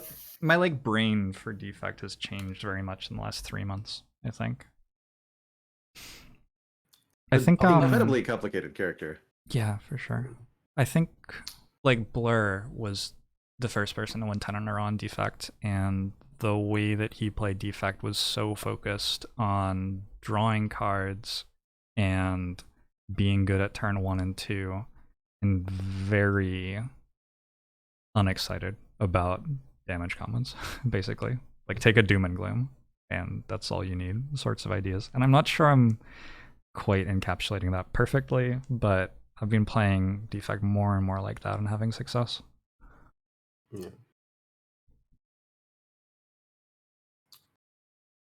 Let's see. Go to the Watcher one, I guess. This is another Astrolabe start into Crush Drone's Wave of the Hand and Pressure Points. I got a lot of hate from the Pressure Points community this run.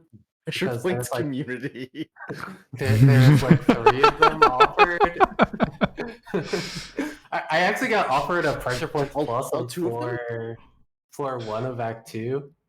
And yeah, they were not happy with me passing that Pressure Points Plus at all.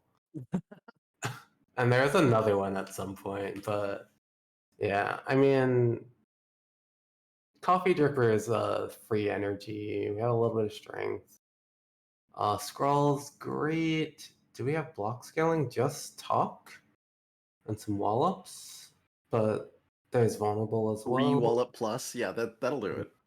3 wallop I plus have Pendib. died to I have died to Nemesis a couple of times because wallop has been the main source of block. Repto, Nemesis were the 2. Killed it in 3 turns though, so whatever. But yeah, that has been a problem, especially with I take Dome very often, and Runic Dome Nemesis when your main block is wallop is kind of scary. Yes. But yeah, block for 1? Don't Yeah. mind if I do. I don't think there's anything too crazy here. This is the sort of Watcher deck that I lose to the heart with sometimes, and then I feel awful.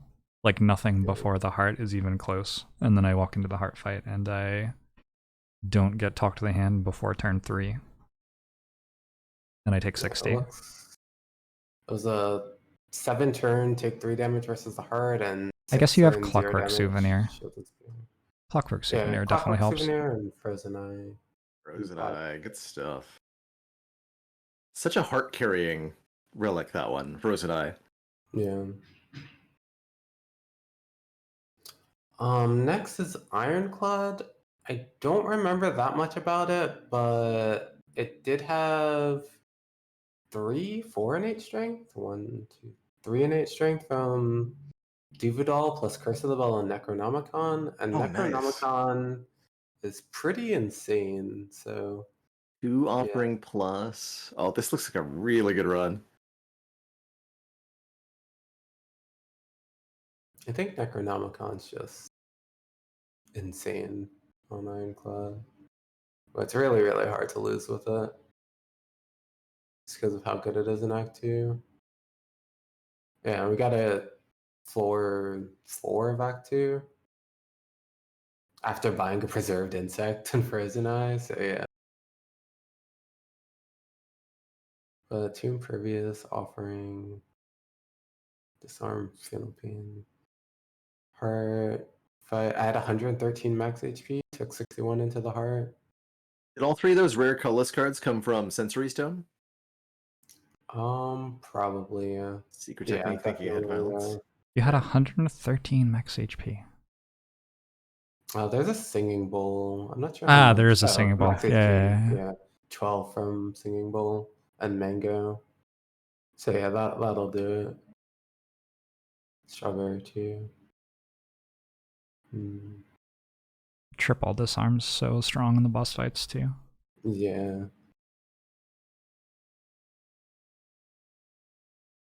I'm wondering more and more on Ironclad how. Yeah, I don't know. The problem with trading Boss Relic is you need sustain on Ironclad. Yeah. Pretty bad. And it's hard to find it without the Boss Relic sometimes. Let's see, how much did this heal? 180. Feather did 102 for that. 6, 7, 8. Just like 48 extra health in Act 1. That feels like really hard to compete with for most things. Yeah. I don't know. I'm still stuck on it. I'm not sure. Like, I definitely get the thought process where like that extra energy does lead to taking less damage. But then there's also like the extra downside of the energy relics aren't even the best ones. Yeah. Yeah, like get a Snecko or a Pandora start on Ironclad, you pretty much have a free run. And that's 1 in 10 for one of those two. When I first started playing Slay the Spire, I actually really hated the transform option. I was like, I want to avoid, like, I'm coming from Hearthstone, I want to avoid all of the variants, 0 variants. I just want to, no variants whatsoever. I hate everything that says random on it, but Transform is actually so good. Like, I had some kind of stigma for Pandora's box swap, but every single time I've done it has been insane. Like, Transform is so good. Yeah, it's gotten better in the last couple of years too, with all the cards getting buffed. It's definitely one of those things where your brain is like, this is weird and scary. I don't know how to judge it. But then every single time you click on it, you win. So your brain stops worrying pretty quick. The Silent Run. I see a Wrist Blade and like 5 Blade Dance pluses. Oh my god. Oh no. and a Dead Branch. Yeah. Oh yeah, this was the. Oh, okay. This was for the tie, I believe. I think this was the that's 11th. for 11. Yeah. So this round was actually pretty. We took 19 on floor 1 to Jorbs due to just really bad draws. Got a Poison Stab. Took another 11 from World of Goop. Took 0 to the normal hallway fights. And got Endless Agony and Crippling Cloud. Was able to get a Waffle. A Bleed Dance Waffle. Yeah. It's good stuff. I chose not to buy an extra potion, and I took the footwork instead. Mostly because I felt that the poison pod I had already, that's what I had, right? Yeah, was enough for the first elite. And I was okay into centuries, I'm assuming. But yeah, also I'm at, the main reason was because I was at like whatever max HP you are with Waffle, 73. And it's a Hexago stack, so I'm like, I'm not gonna buy a potion with 73 HP and a Hexago stack. I'm just gonna let the HP like go back down, but I need this to like fight the elites. Took 24 to Knob, got Turn Up and Dodge and Roll, upgraded the Crippling Cloud, and then there is a Dead Adventurer Knob, so I take another 24, without a potion as well. The first one had the poison pot, the second one didn't. And the deck didn't really get better, just got a dodge roll, so it actually got worse. I guess the Crippling Cloud, though, was a little bit better. So it got worse in between, but still managed to only take 24, although I think it may have been a little bit scary. Got Dagger Spray, Flux Potion, and Smiling Mask. Got Dead Branch, and with the Dead Branch, I'm feeling very, very good against Sentries. And I feel pretty good with like Crippling Cloud, Poison Stab into Lagavulin. And I think that there's an option after the hallway fight, which I only take one and get the Piercing Wail, especially with the Dead Branch, that helps a lot. But there's an option to go to either triple question mark or to go to the question mark into I think it's like triple question mark and a fire, or the double elite and the hard pool in between. And I figure that with the flex potion and the dead branch, I'm fine versus knob slash any other problem. With the dead branch, I'm fine with the dead branch, and I got the orichalcum after. No, I didn't get the orichalcum until after I started this. But with the dead branch, I'm fine into sentries, and I've just felt like it would be wrong to like skip through this. Like it would definitely be close, but I think that the potion plus the branch definitely. Oh yeah, it's branch plus like endless agony. So I don't care about Lagavulin either. So it's like just like the first turns of sentries and a potential and whatever the hard pull fight is, but I have like Piercing Well and Dagger Spray as well. So some people are trying to like suggest going to like the question marks, but I think you just skirt by and make it through barely. But we ended up doing triple mushrooms into elite hard pull elite on 18 HP. And we took 8 through it. We took 8 to Lagavulin and then 0 to Gremlin Gang and 0 to Sentries. I think that was pretty big. We got Corpse Explosion and a calendar and the Orichalcum. And especially after the Orichalcum, it felt pretty safe. But you're committed to the path at that point. But after that, it's mostly just we got the coffee dripper, and it's mostly just like dead branch. We got a blade dance from the first floor, so we're just dead branching. We got specimen, upgraded all strikes and defends, and we bought a panache. So yeah, it's just playing dead branch plus Bought a shivs. panache. Yeah. Captain's Wheel, Liquid Memories from Book of Stabbing, upgrade panache. I believe there's like an accuracy somewhere over here. Oh, also got a concentrate from Taskmaster. It's really, really good with all the card generation from the Dead Branch, plus Blade Dance, Tungsten Rod, upgrade Consecrate, another Piercing Whale, another Blade Dance from the library. I'm glad you took Piercing Whales this run, Toxic Egg. because I was starting to wonder if I was the only person who took that card. Oh no, I love Piercing Whale. I think Good. All right. I think once Act 1 is solved, Piercing Whale is like nutty in every single fight. Yeah. Best stack 2 and 3 card ever. Do you think if you take Dead Branch out of this deck, I know that's ludicrous because you built the entire deck with Dead Branch, but do you think if you take it out of the deck, it still wins at the end?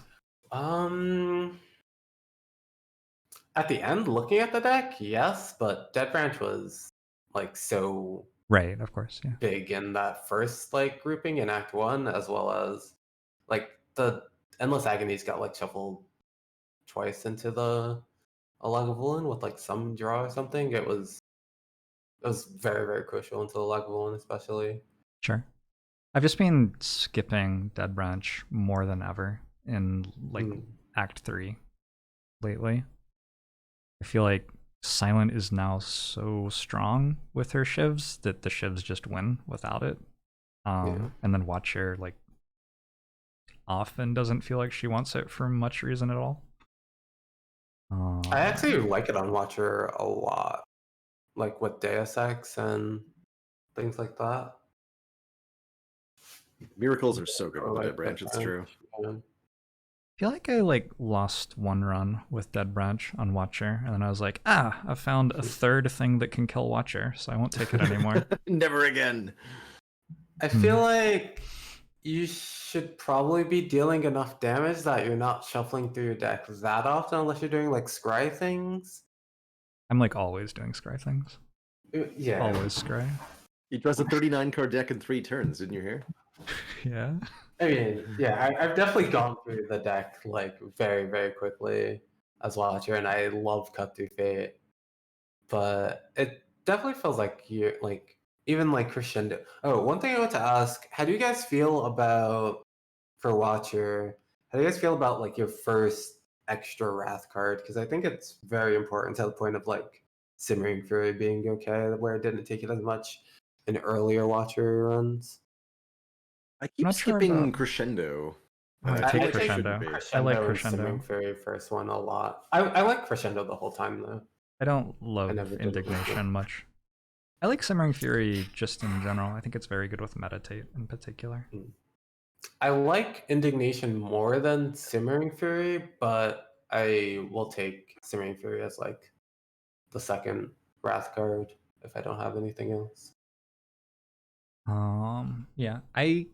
I always feel like I want either another way to enter Wrath and like a Flying Sleeves or a Smite, or I want a Crescendo, because making sure that you draw attacks and Wrath at the same time is like pretty important for beating Lagavulin sometimes and some of the boss fights. I think either your damage or your stance change should have retain. Yeah, if you want yeah. it to line up consistently. It's a nice way to mitigate some of the variants that, you like take a lot of damage one time in 20 or something. If you don't do that, you're still playing Watcher. Yeah. There's that one like really bad drawer you can have against Lagavulin that is dead. Yeah. Yes, I have died to Lagavulin with Watcher in ways that made me very upset in my life. I've lost like multiple like 8+ streaks to Lagavulin as Watcher. For sure. Pinky jerk. Alright, next run is the 13, the defect run. The run where This was a cool run. I caught part of this live. This was bites and jacks on defect. it was so good. And then Reprogram Plus just steals the spotlight away from Jax. And then it's just a reprogrammed deck apparently. Didn't even know there were those. It started off with Ball Lightning, so yeah. Okay, there's actually more that needs to be talked about. So we started off with Ceramic Fish. The Ceramic Fish ends up getting like 288 gold throughout the whole thing, but whatever. But Ball Lightning... It's almost as good as the old coin you got later. Yeah. But Ball Lightning, Barrage... I don't actually think Barrage is pretty lackluster unless you start with some other orb card.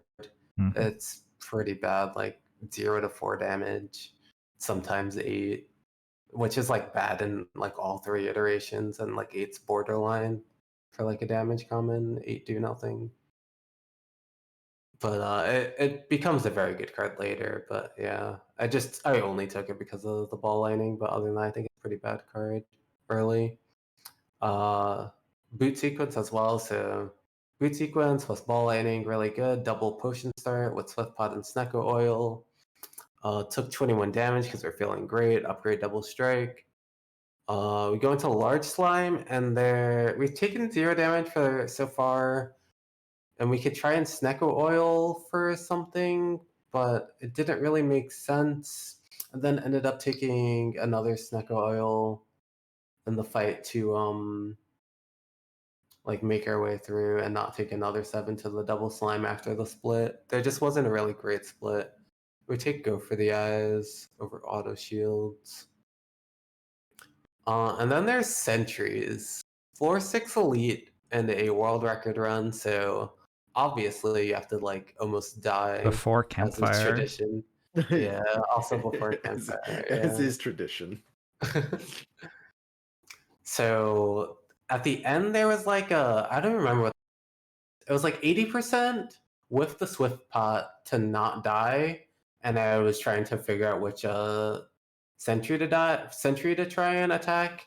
And it also matters like with lightning hits, but I can try and kill the one that's attacking me next turn and try and like save the Swift Pot. But I feel like by the time that's attacking a second turn, I definitely deal with it, and it's just a 20% to die with the potion. So I feel like you just take the 20% where you die, and you just like play for like actual odds and try to play through that. And I think that worked out. Got Centennial Puzzle, Reinforced Body, Fear Pot. Picked Reinforced Body over Fear Pot because, I'm at 3 and don't really want to die after just one rest and a Forced Elite. You said the wrong thing. Picked Reinforced Body over what? Sorry? Oh, genetic algorithm. Gotcha. Yeah. And then I think there's like question mark. I think it's like question mark fire. I know that there's like elite.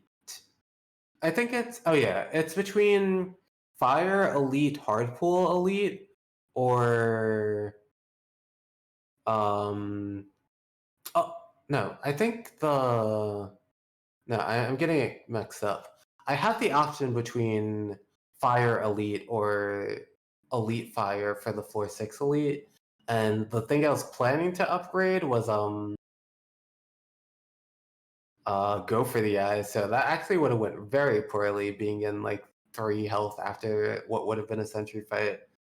But the difference between them was the question mark and the hardpool fight for that spot that's after them. So it's just like the fire and elite switched up. So very happy that I decided to go to the side with the question mark. And we got Golden Idol, lost 7 max HP, we rested, passed something, I don't remember what it was. And then there's a Lagavulin fight where we had Centennial Puzzle go off to block for 15 with Boot Sequence and Go for the Eyes. We missed the Go for the Eyes, but there was a very like block-centric hand going like on the second turn, and you could Swift Pot to go through, or you could have Fear Potted the turn before, and there was like just enough damage where you Swift Pot through all the like block cards and then have damage left in your deck. That's something that I don't always remember to take into consideration with like how, if I'm just like autopiloting, just like how decks shuffle. And I think that's a very important thing to do when like maximizing your win rates and stuff like that. But we get through the Lagavulin fight, taking 11, and hold the Fear Pot. And I have like, how much gold at this point? I have 590 gold, and there's no foreseeable shops. So I'm just like, I really hope one of these 3 is a shop. And like after getting like Ceramic Fish, Centennial Puzzle, Golden Idol, Old Coin, I'm like, I really, really hope going into a Slime Boss shop, and we get it next floor and get Bag of Prep, Happy Flower, Dupe Pot, Chill, and Remove Defend. Remove Defend, of course, going into Slime Boss where Defend isn't amazing. I upgrade the Chill because I figured what's the fight percent? 40%? Yeah, I figured if I get a fight instead of resting at 13, upgrading Chill is just like a better thing to do and should get me through the hardpool fight than resting. We got the heal from Big Fish. We got Match and Keep. And I had like a 1 in 4 for Core Surge or Capacitor. I figured having the Barrage already, having Happy Flower plus Bag of Prep, having the Innate Chill, getting a Capacitor at that point is probably fine. Upgraded the Barrage. Took 1 damage to Slime Ball, so apparently didn't need that heal. Do you take Capacitor floor 1 on defect right now? No. Take a floor like 8? Do I have like a Cold Snap or a Ball Lightning? I think I might If take not, Capacitor no. floor 1. Hold. I think it's kind of I don't think I important. do that. I don't think it's very needed even in. You don't really need it till late Act 2, but orb slots are very important. I like snap pick inserters and the other things, but I don't take the capacitors early. Like I Well, the pick logic. inserter as Act 1 boss reward, like over most things. I'm guessing the logic there is that it's so valuable in the late game that it's worth carting around something that is pretty detrimental in the early game to have for the boss gauntlet. Yeah, there's definitely. I mean, that's always the question, right? Like, Yeah. is a card gonna kill you in Act 2 more often than it saves you in Act 4 or Act 3? Mm-hmm. But yeah, the fear pot that I saved from the Lagavulin is very. This is like a take 0 or like die type of split thing with the fear pot. Like the fear pot difference is huge. Where immediately going into the Lagavulin fight, I was towards the fear pot, but it was just so crucial in the slime boss. Took pyramid, really good with bag of prep and flower. To go for the eyes, your 3 energy base, potion of capacity. Took steam barrier, and then there's some people that didn't want me to take the bites. You take like 10 current HP for it, but the pathing that I wanted, path over an elite that I wasn't like. I think you like kind of die to slavers sometimes with this. At the point that it's at, it has like an echo form. It has the chill innate, but You don't have the boot sequences yet, right? I had the boot sequence. Yeah, I had boot sequence plus chill. Fights seem really I good know there. that something was like worrying me about the elite, so I was like, I'm definitely taking damage thing. So yeah, I'm going to take the bites and immediately get the Word and Jax. So now we have bites plus Jax plus Centennial Puzzle and a barrage and a capacitor and an echo form. Centennial Puzzle. So you chose to take the Jax over the mutagenic strength with. You already had Clockwork Souvenir, right? No, I didn't have Clockwork Souvenir. I did not have Clockwork Souvenir. That was next floor. I got Souvenir the very next floor, yeah. Okay. I took Jax because we had the bites mainly, the bites in the Centennial Puzzle.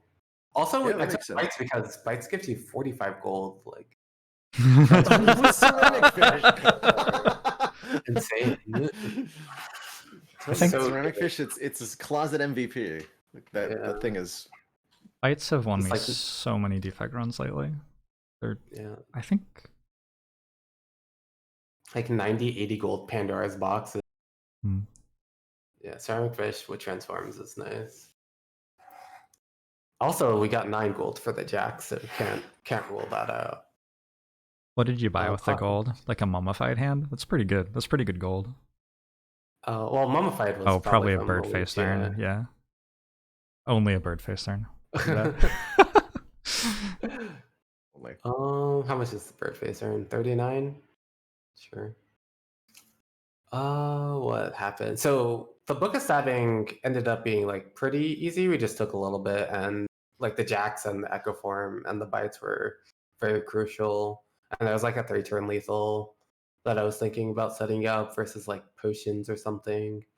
But yeah, it just worked out really well with just like I like double Jax in a turn and reinforced body, and yeah, just like calculating lethal over a couple of turns. Pretty standard stuff. Upgraded zap just so that's like more playable and like another thing for the barrage. Took a turbo and a flex pot, potion bell, upgrade turbo, get the second barrage, and what the Jax, it's like the thing that the deck is doing, just Jax barrage, echo form, and capacitor. I didn't really echo form capacitor much. It was not a big deal. It's just like the initial orbs from the chill and then the zap and like a ball lightning. There wasn't really much going on besides that. And I know I passed like cool headers along the way. I passed ball lightning over grow for the eyes, darkness. past the cool-headed, like completely skipped the cool-headed auto shields and white noise earlier as well. It just didn't really seem like we needed much more frost orbs with the innate chill. Was doing the job for now. Upgrade go for the eyes, get nunchaku. And I took a second boot sequence plus, just like with Runic Pyramid being able to hold, this is very, very strong. And I took Elite Plus as well because we're going into Collector. And I figured I'd need something that blocks besides the 2 boot sequences that exhaust. But yeah, the Collector went about the same way as the Book of Stabbing, where just Echo form the jacks and set up lethal eventually. It took 19 damage, ended at 38. Not bad. Then we just had the bites and yeah, whatever. Took another Echo form, took an energy. Took a cool headed because I assume I'm gonna get like focus at some point and up capacitor and like have capacitor echo form plus focus and like do things like that, but no, of course not. Got a beam cell, ignored red mask with 400 gold. Removed ball lightning over zap. I don't think. Removed ball. Was I Zap think upgraded already? yeah, zap was upgraded already. I think Gotcha. there was like slight energy things maybe, but I felt like in playing the run there wasn't that much energy problems. So that definitely could have been wrong. What do you think And the about very next, removing bite there? it was falling. It Oh, was gotcha, falling with like gotcha, gotcha, Zag, Echo gotcha. Form, and Ball Lightning. Yeah. That makes sense. Then there was the Maw reprogram double energy and Sunder. Some part of me was still like having this like fantasy of like capacitor plus getting doubled and like orb slots and focus with like 2 shops along the line. Like maybe but I was also like, I have no focus already. I don't have that much orb generation, but I do want to generate orbs for my barrage. So I was like a little conflicted, but you don't have any block scaling at this point. So the dexterity is worth a lot, even though the strength isn't worth as much having like a Jax plus that you're doubling. And we ended up taking the reprogram. I like tried to convince myself out of it, but it's just like very correct. Recalled because I was unsure and felt really strong. I didn't know if I would get focus or not, and didn't know what to upgrade. I took a Doom and Gloom plus at this point. I think that skipping is okay. I don't think you need a third barrage, but I had like some minor things for Reptomancer, and I think there's compile drivers in the deck. That I maybe yeah, there's 2 compile drivers. So I ended up taking the Doom and Gloom Plus, but I think it definitely could have been skipped. I'm not sure. What do you guys think about Doom and Gloom and the deck? Pretty ambivalent as well. You've got a little bit of AoE for the Spear and Shield, I guess, and the There's Dark also Orb Awakened one a little bit, I seems guess. really hard to evoke, though. Yeah, it was for compile driver and the AoE. There was no other AoE. Oh yeah, we're two Reptomancer. Rivers. Reptomancer is Yeah. still a thing too, right? Yeah, Raptomancer's a thing. Yeah. Yeah, I like that just fine. Took 13 to Raptor. Bought Gambling Chip and Orange. So now we have souvenir pellets and the reprogram. Although I don't think pellets plus reprogram is very strong at all because you can't really like gain focus unless you play it after programs. Yeah, I don't really think it makes weird. a huge difference, but I'm sure that gambling chip made a big difference, though. yeah, gambling chip plus Faggot Prep is pretty good. I got an Hmm. You presumably got like 10 block a turn in late game out of the biased pellets, right? Orange pellets, rather. it was like an orichalcum. Yeah. Yeah. Because I think there was just like the one cool head, and maybe there was another There are two. No. There's Oh two yeah, plus a there's chill two at plus. the end. Yeah, there's a The glacier. And there's a glacier, yeah. Oh, where'd the glacier come from? Oh yeah, from the shield and spear. So at the time it was like and that was also what came in mind with the reprogram, because it was like frost orbs were about an orichalcum at that point, and you definitely take 2 dexterity over an orichalcum, and then the pellets like gives you the orichalcum back, plus like bias cog, plus not being vulnerable against the hard and things like that. Oh, and not being like weak and frail because we have the souvenir, but you have like options with that. Feels I took like recycle. I don't think it became super relevant, but it's okay to have. I just had like maybe or you all for one recycle things. And exhaust down to things with your deck scaling and reprogram. But the deck's just too big for that. Really hard fought run. Was Yeah. very pleased to see this one scrape through to the end. that's a super cool run to win with too. Yeah, very like I don't remember many times where I've had like I'm sure I've had jacks and bites at the same time, but like for it to be like such a crucial part of the run throughout Act 2 was really nice. And yeah, I don't think like we were online at this point. There wasn't really much going on. The Watcher run was super. I mean, you start with the pyramid, you get double follow up for your first couple fights, and to conclude, you can That'll go do to it. the Or and talk to the only hands. yeah. For Talk to the Hands, Lesson Learned, Blasphemy, Bag of Prep, Runic Pyramid, Kunai, Insect at the end. Yeah. This run loses by playing Blasphemy and pressing end turn, or Yeah, I was that's scared it, of basically. Blasphemy the entire run. That's Yeah. it. That's the only thing I was scared of. But yeah, this was a pretty chill 15th win in the streak. Not it was I get actually how do you guys feel about the Secret Portal event? It's just a dead floor, pretty much. If you just Yeah. play fast enough that you get through Act 3 in under 20 minutes, it doesn't show up. It's very funny to me that optimal play in Slay the Spire is to beat Act 3 in under 20 minutes to avoid Secret Portal. Just to think you get Mind Bloom instead of that, that's way better. It is. It's a huge difference. Is Like, is the 3 hours of thought really worth it? Probably. I have such an unreasonable dislike for the event. Like, I be in like Madness event where I don't like want to take the Madness or something and see the event.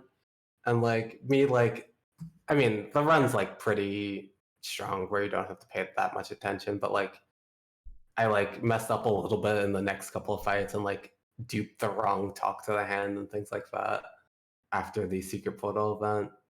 Another thing that bothers me is that I feel like Gambler's Potion and Secret Bark should work together in like the good way. Like if you're able to like dupe Draw intangible, Tice's you should money? be no draw, discard, discard, draw, discard, draw. Oh, like you get to choose again the second time? Yeah. I think you should Okay. just draw 2 cards for every card you discard with it. I think you should discard 2 That cards too. for every card you draw. You could just discard your entire hand.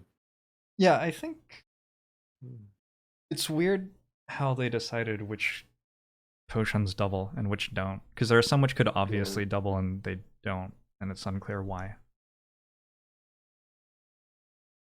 Yeah, it's was interesting to me, like way back in the before times. Ascension 11, instead of giving you -1 potion slot, it halved the numeric value of all potions. Yes, bad potions. Yeah, bad. So the potions were all useless. Like Fire Pot did 12 damage or something. X pop for 15. 1.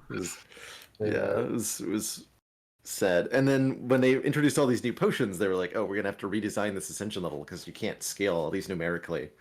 So it was odd to me that they then later added a relic that scaled potions numerically after having dealt with the problem before. It is But strange. I do like Sacred Bark. Ultimately, it's Yeah. shockingly strong.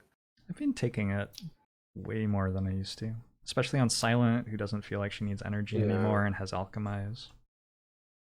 It's like Alchemize and then like Belt, or but it does feel pretty lax without it. Most of the time, I'm either, if I'm not taking, it's like I really don't like the downsides of the other relics, and it's just like something. Mm-hmm. But I don't like it much without the either Potion Belt or White Bee statue on non-silent characters. Yeah, that's reasonable. I do feel like the better I've gotten at the game, the more I have appreciated how much potions do for...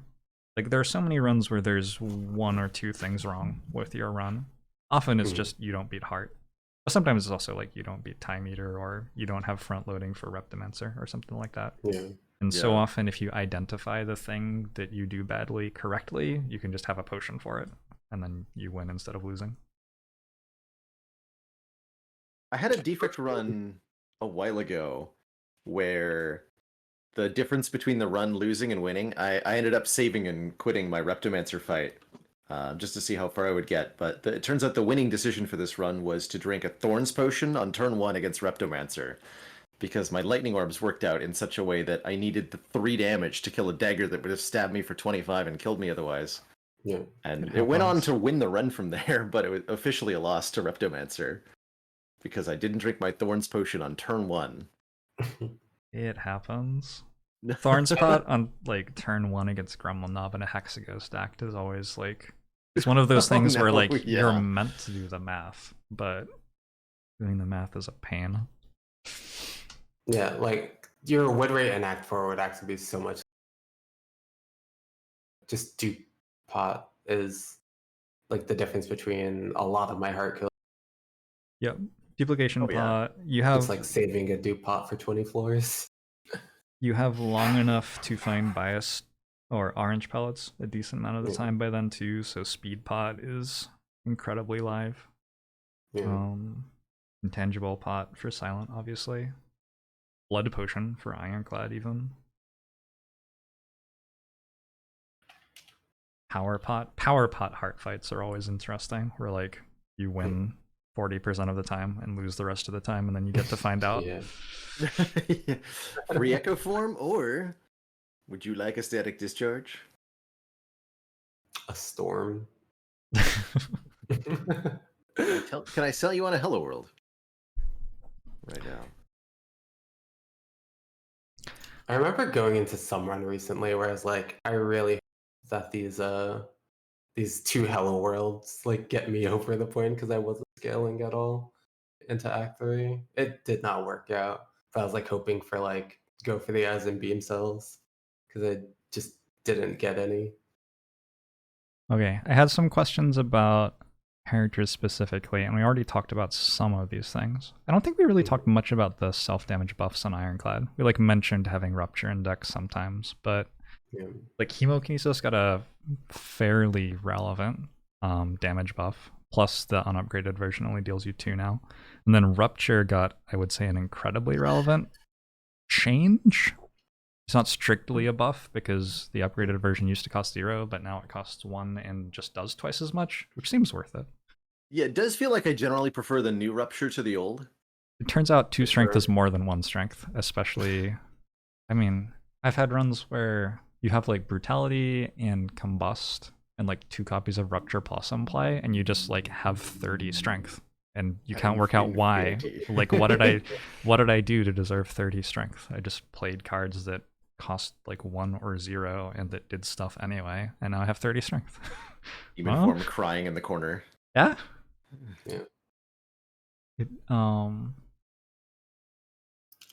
I think it's actually really, really good. It's just another option. It's not something that makes you pick the card more often, but it makes the decks that like kind of want to pick the card just perform that much better and not like fall short because you're scaling fast enough. Like one of my first runs immediately after the patch, I like swapped into Runic Cube, and it was terrible for like an act and a half. And then there was like a pain, so it was okay. And then in Act 3, I got the double pain. I got double rupture plus. Okay. Or double No. okay. Yeah, I got double rupture plus, and I was just like killing every single thing. Like I killed the hard in 4 turns after bricking on rupture for like 20 draws. And I was kind of scared because I had like corruption, dark embrace, and I was like painting through, just drawing through my whole deck, exhausting everything. I'm like, I'm gonna run out of things to exhaust.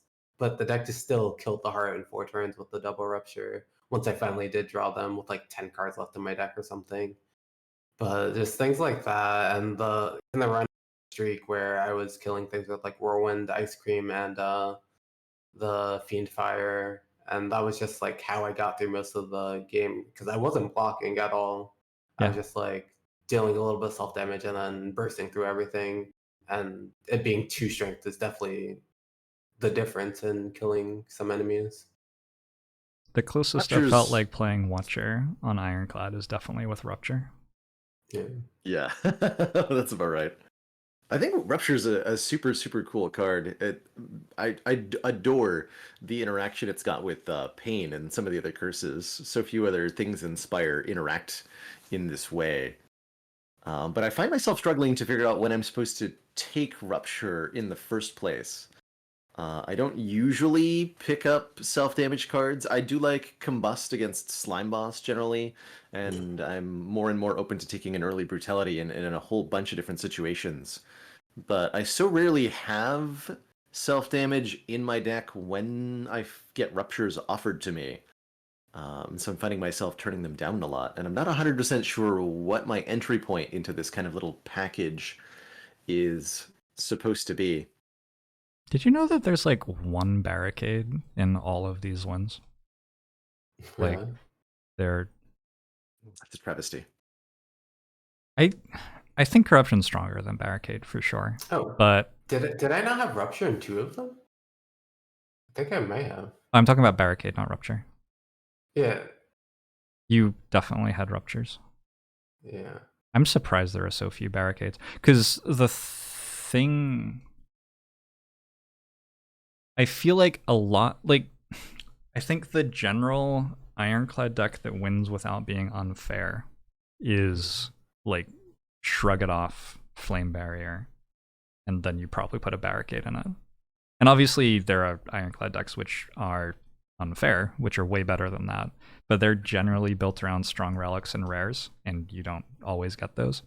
So I find that I like try to angle into a deck that can just like block for 25 a lot in Act 2 and hopefully deal enough damage to kill Slavers and Gremlin Leader as well. Then you have like Bronze Scales or Flame Bearer or whatever for Book of Stabbing. And that deck's a usual jumping off point for Act 2, and then usually you just do something broken from there, but sometimes all you have is a barricade that you add. And I don't think Rupture does that insanely well in that deck. Rupture does very well in like the Dark Embrace early into Corruption deck, which is a lot stronger. It's a lot better. A lot of things do well in that deck. Yeah, it's also harder to make. It's harder to make that deck. I feel like with the deck you were talking about, where you have like Flame Barriers and Shrug, it's hard to like deal damage and block at the same time if you're jumping. Yeah. Very true. You're not always even like generating enough block that you're like over blocking to that extent. You're just like blocking for what the enemies are doing at that point. You need like Blood for Blood or Combust or even like Mercury Hourglass. Like you just need something. I've actually been pretty surprised with new Bloodletting. It's had quite a few times where it's actually pretty good. Like it's been insane for me. It's a very good card. The first time I went infinite with it, with Rupture and Reaper, was like I turned off the beta art and let it have the main branch art at that point. Beautiful. Beautiful. It's like better than Turbo sometimes. Just saying a lot. And a character who's so energy hungry too. Barricade versus Demon Form versus Corruption. Oh, go for it, Terrence.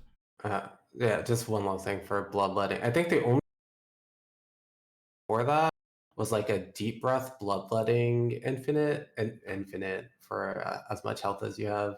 I've had that once. That was pretty cool, where it was like a very exact infinite off of a shop in Act 2 into Bronze Automaton. And that was the only memorable use I had of bloodletting before this. Yeah, it's incredible how much more energy one more energy is. It's, Yeah. we've seen Yes. it with a lot of the silent changes, I feel like, as well. With aggregate, with bloodletting, like the devs have just given us more energy recently on, well, the 3 characters who matter, because Yeah. Watcher just wins every run anyway. Silent. Appreciate these changes. They've really opened up the boss pool choices. That is very true. Yeah. That is very true. I no longer feel like my run is dead if I get a bad boss relic. And honestly, what even is a bad boss relic anymore? Sometimes it feels like Sozu is the worst boss relic at this point. Yeah, I had an Ironclad run recently. I beat the Act 1 boss, and my options were Sozu, Ectoplasm, and Busted Crown. And I died a little bit inside because I just wanted like an empty cage.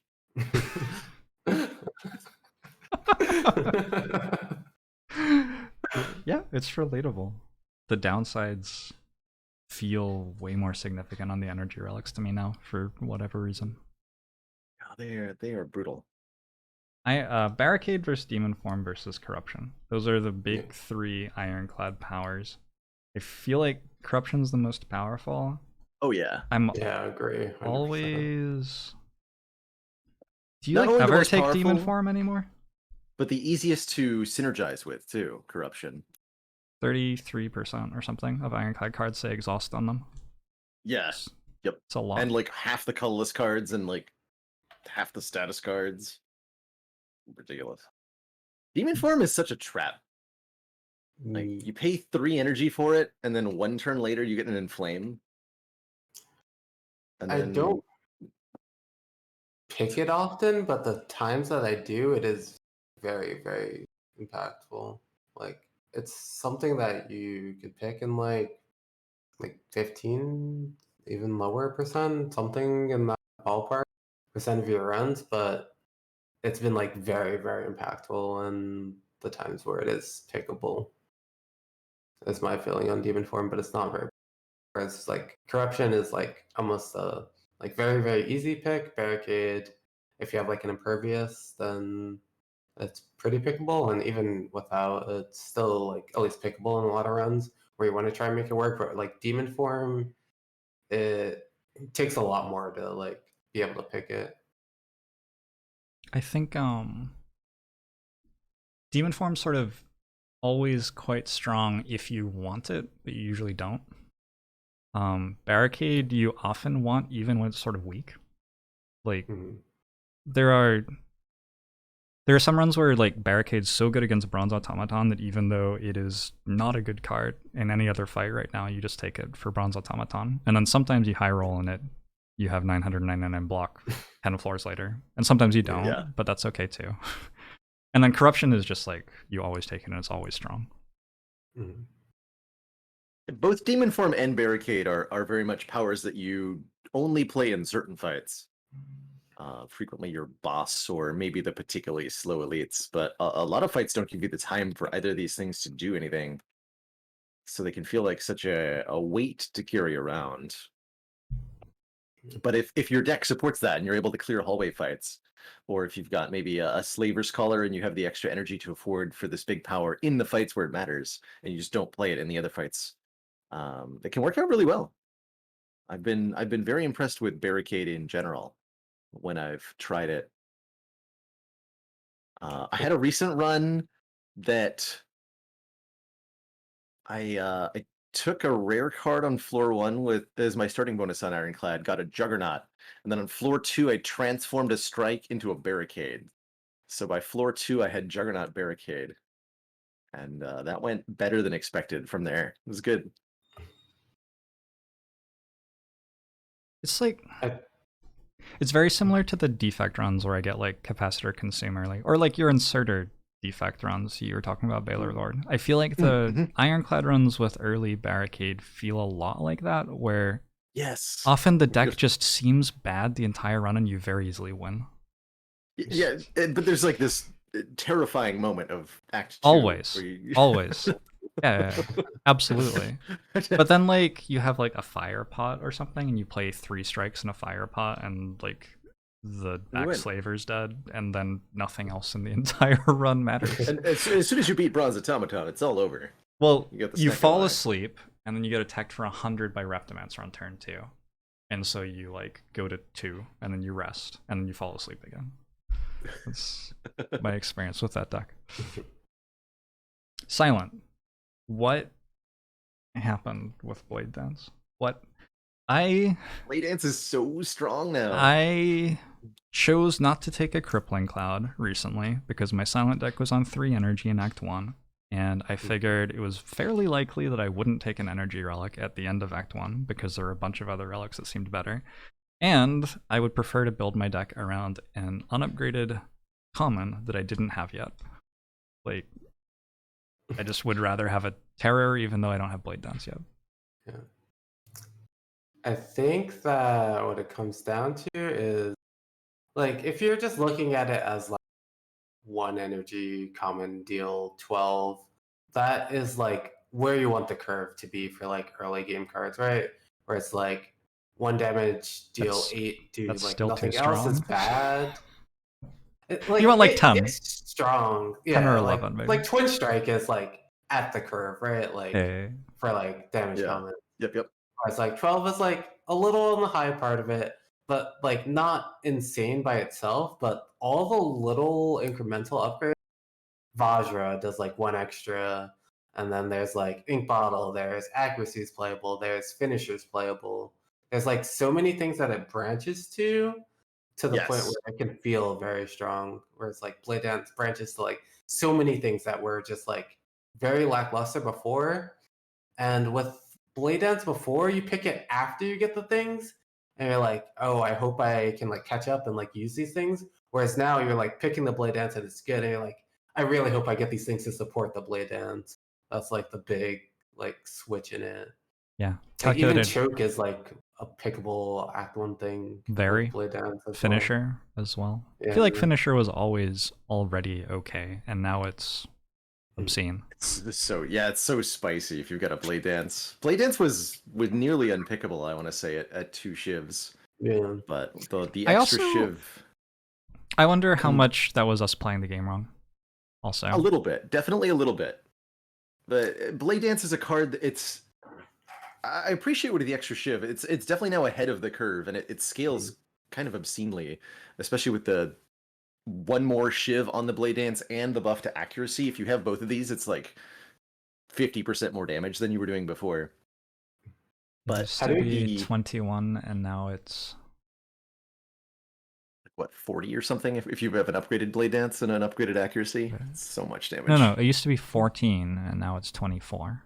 Those are the 14 numbers. to 24. Yeah, that's 14 that's a to lot 24 on those 2 buffs on those cards. That is 10 more damage. More. It's a lot more damage. Calculated How do you guys Gamble feel is about- my favorite card to combo with Blade Dance. It feels so unfair Oh, to yeah. play my Blade Dance, then discard 4 shivs and just draw 4 cards. Just completely Yeah. unfair. How do you guys feel about Cloak and Dagger right now? Because I feel like super underwhelmed by It's Cloak and Dagger it's now, so, whereas, it's like, comparatively like, so okay weak. Before, yeah, like You- I think Cloak it and used to Dagger. be significantly better than Blade Dance because you used Yeah. to go into your fights and be like, okay, I have to block for like 3 turns while I get footwork in play, and then I'll slowly Yeah. win. And Cloak and Dagger helps Over you the do next that. 12 turns. And now Yeah, you now go into things your are fights and done. you're like, I will kill this enemy on turn 1. And then you do a lot of the time. So Blade Dance angles better at that now. Blade Dance is like a kind of really inconvenient damage mechanism because it's a skill that adds so many cards to your hand. Like you're getting penalized against Gremlinub, you're getting penalized against Chosen, you're getting penalized against Time Eater for trying to play so many cards, you're getting penalized against Heart, and you have to have the hand space too, so that can be a problem with Pyramid or Crazy Draw. And these aren't issues that can't be mitigated or overcome, but they do stack against the Blade Dance in such a way that It's not a snap pick for me personally in a lot of cases, but I might well be playing Silent wrong now. Quite Start frankly, snap I'm picking still it. Start snap picking it. just like all the time. Did you know that if you got like Wristblade and a Phantasmal Killer, Blade Dance Plus just hits for 64? 60 64. Nintendo That's 64? the number. That's just 64. Just for one. It's a big number. Yeah, it is. I've actually been super surprised by Wristblade. Even before is like I would not boss swap much, and I wouldn't pick Wristblade almost ever. But even before these changes, Wristblade had like a very, very high win rate for me, like 80%. It wasn't that many games, but Wristblade was like super powerful even before these buffs, and now it's insane. Yeah. Wristblade is super strong these days. What else is there about Silent? I think How that's the main are thing boss about swaps Silent. on Silent? I hate them because Bag of Preparation is very good, and I like Bag of Preparation. I like Bag of Preparation and Acrobatics and Calculated Gamble. I feel like if you have these three things, you play your entire deck turn one, and it's hard to lose. Yes. Silent is, as of 2.2, especially with all the attack card buffs. I mean, even just Slice at +1, it didn't seem like that much of a change, but I really do like the card, especially in the early game now. Backstab too. Backstab's so good. Dramatic Entrance is now a thing for Silent, I think, if you keep your Surtur Relic. It's so weird to say that, but I think so. And you just have so much power in hallway combats with the Bag of Preparation on Silent that you're able to then, collect all the gold and the card rewards and the potions to use in the later fights. I just can't give it up. I'm bringing up like a unlisted YouTube thing that I recorded for Boss Sauce before. And when was this? This was in September. It was at a point where I had a bunch of actions that felt like just short on Silent. And it was at a point where I was very experimental with boss swaps. And like I pretty much came to the conclusion that I was like okay with Tiny House Act 1. Like over a lot of things, over like not a lot of things, like 5 or 6 of them, but like over the like bottom end. But I was like, I'm not like sad. It was like a bunch of like slime bosses in a row. I'm assuming, or I was just like, I really don't want this bag of prep. I want like more output, and I felt like that was okay before, but now you don't have as much problems like early. Whereas like the things that you're picking early translate better to later. So I think it's actually pretty bad now, but I think before the patch it was fine to boss swap. I boss swapped a reasonably little often. bit before the patch Yeah. for sure. Yeah. I don't know. I get most excited probably when I get to transform 2 cards now on Silent, because then they give me That's Blade telling. Dance. Yeah, her cards are so good now. It used to be like a 9 cards third of got her card pool was bad. Yeah. Like it's not just the cards that pseudo got Blade Dance buffed, it's buffs. also the cards that interact with the cards that got buffed. Yeah. Yes. All of those cards are good now. Yes. So I think we can all agree that Blade Dance was the most impactful change, but there were 8 other Silent cards that were changed, and a couple of colorless cards that I think Silent benefits from the most too: Dramatic Entrance and Sadistic Nature. So, What gets the Phantasmal silver? Killer? Yeah, Insane. that's a good candidate. Yes, Insane. Phantasmal Killer being one cheaper Oh, is yeah. crazy good. Crazy good. Yeah, it's like giving you more than a happy flower. Every time you take it, pretty much. Like 2 cost cards are very hard to like play, and like 2 other 1 is like very easy. Like it's like the difference between like 2 to 1 and 1 to 0 are like huge changes for cards. Yeah. Like just a small incremental energy upgrade. Insane.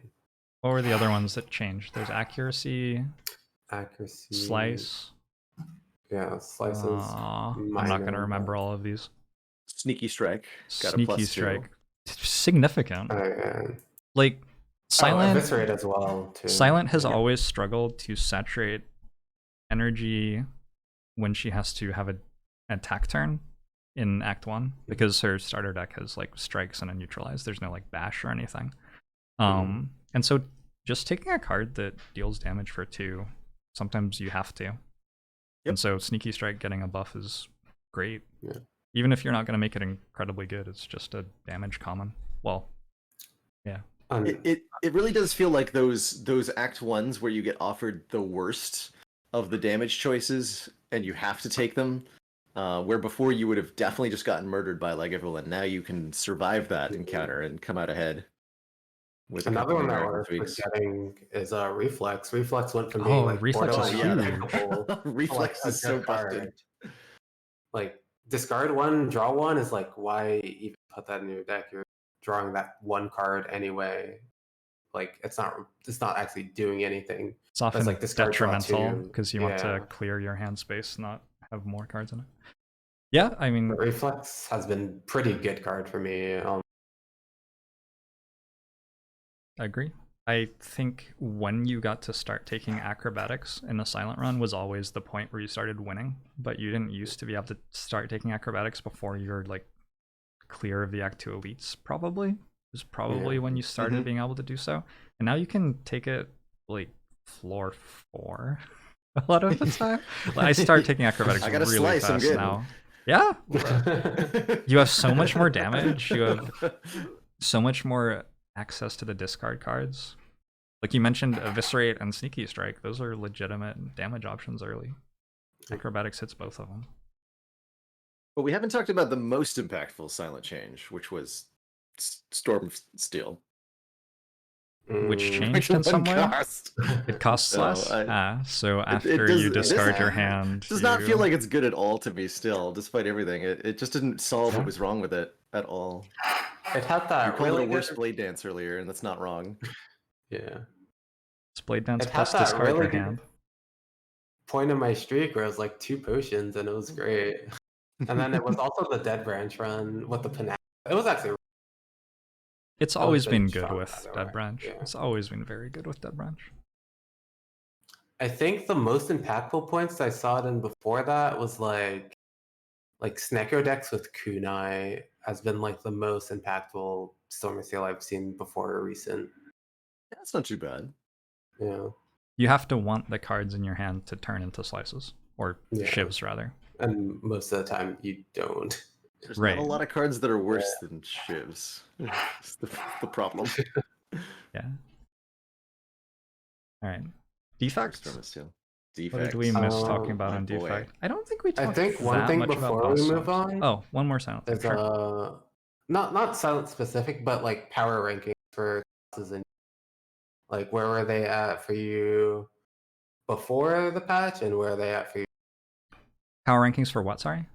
For just the 4 classes. For the 4 classes. Like, what would you put at the top and what would you put at the bottom? Before the patch, I would have said Watcher, Ironclad, and Defect around about the same, then Silent. And as of the patch, I would say Watcher, then Silent, then Defect, then Ironclad? I don't know. I just ran very badly on Ironclad for a month, so I'm not happy with Ironclad at the moment. Definitely Silent is Watcher 2.0 at the moment in my mind. Prior to 2.2, Silent was certainly the weakest of the characters. Particularly on A20, it was just such a gauntlet of, hey, do I get the Catalyst in the Wraith form, or am I dead now? or the other 73 cards.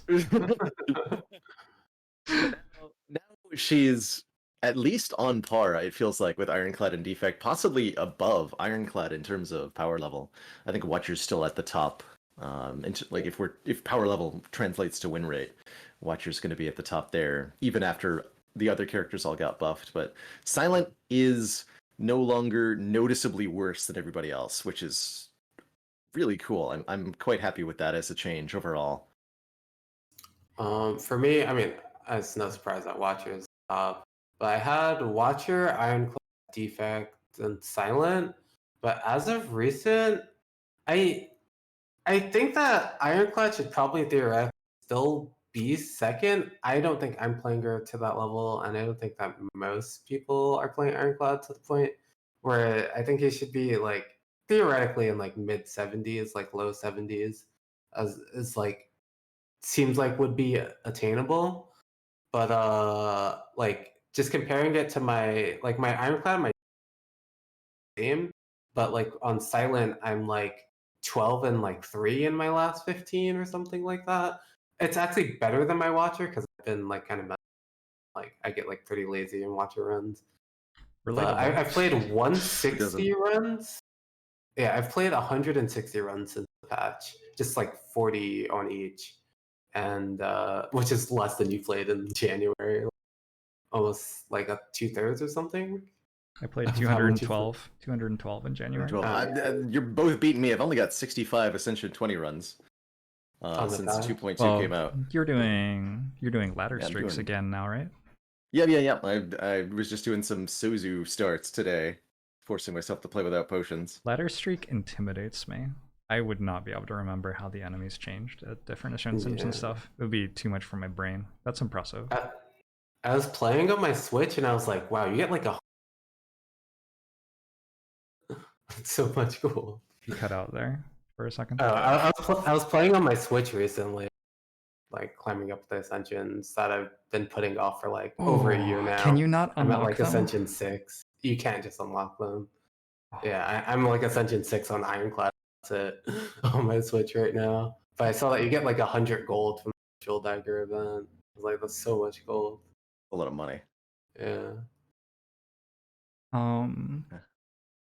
Yeah, I don't know. I've just been murdering stuff with Silent. Yeah. And it seems very easy too. That's the other thing. Like oh my god, it feels so easy. I don't I feel like the skill cap on Silent is not as high as the other three characters anymore. I think my problem with it though is like I wouldn't want Blade Down to be reverted. I don't like that. I thought about the idea of like -1 on shivs. You lose like a little bit on like vulnerable and a little bit front loaded, where it's like a better sword boomerang. Mm-hmm. But Cloak and Dagger already feels kind of bad, and Infinite Blaze is already not that great. So I really don't know where Yes, very slow how you blade walk dance. it back a little bit, but yeah. It's very hard to make nerfs in a game like this. It's just incredibly difficult compared to buffing stuff, which feels great. Nerfing stuff feels awful to players.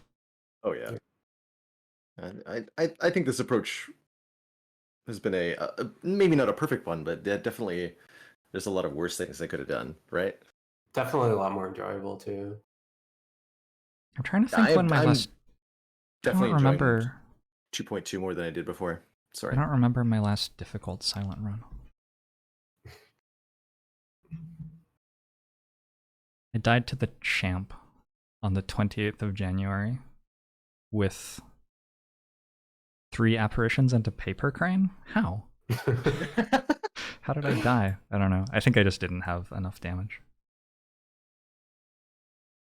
Yeah, for the second half of the fight, I just didn't have the damage. I do not lose many Silent runs anymore. Good feeling.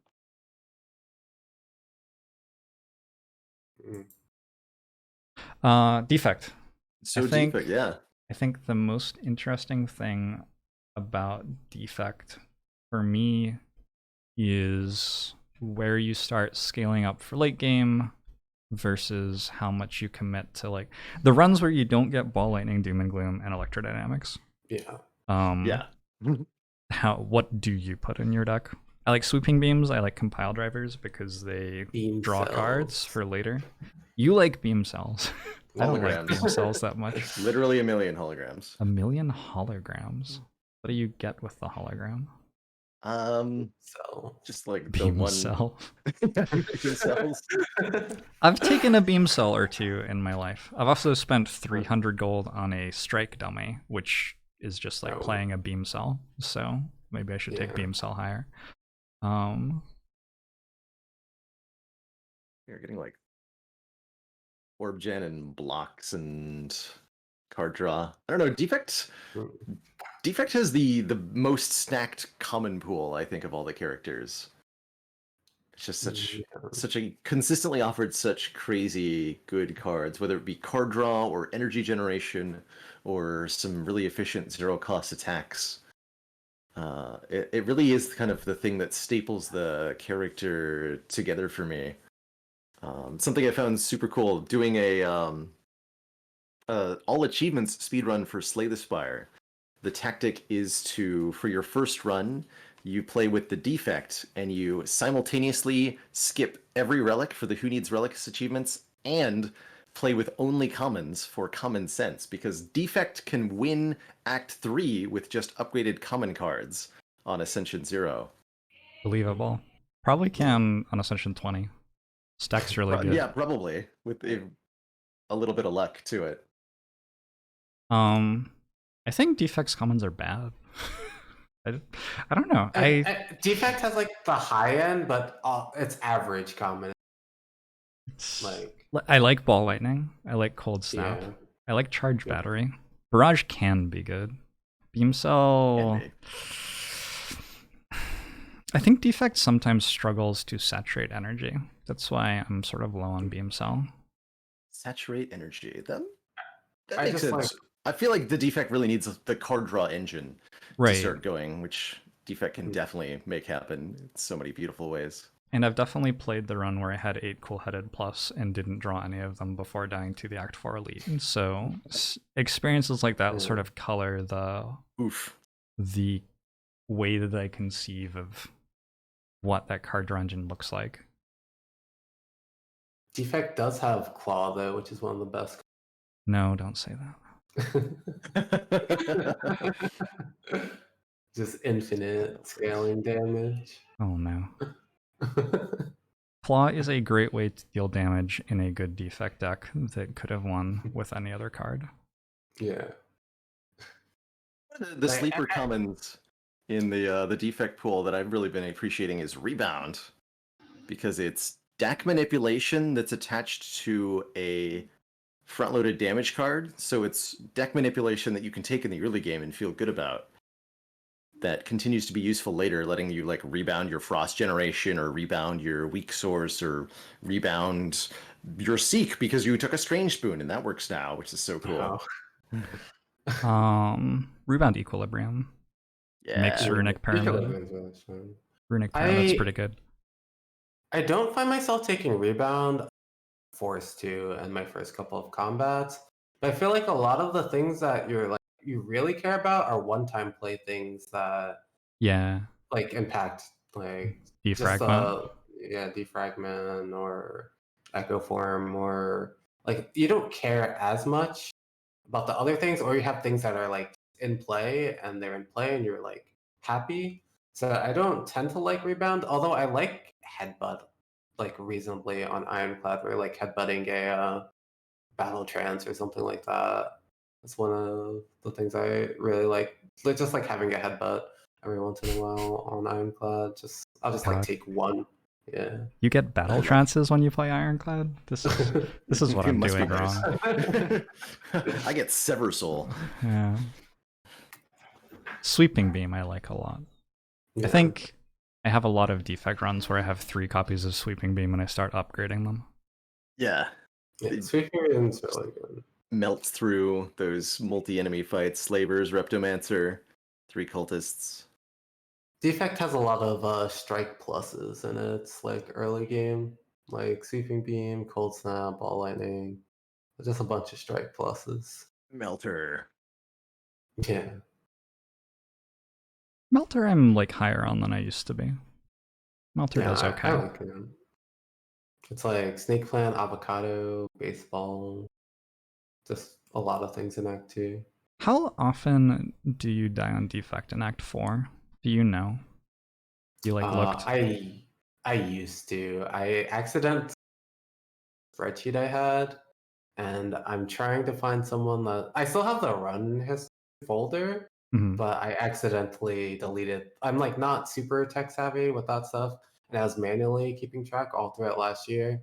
but yeah, I accidentally deleted it. But I think it was like maybe 40%. I'm not sure though at all anymore. Out of the times that you reached Act 4? Out of the time that you reach Act 4, everything else is winning like 70, 80, and Huh. 60, 40. Yeah.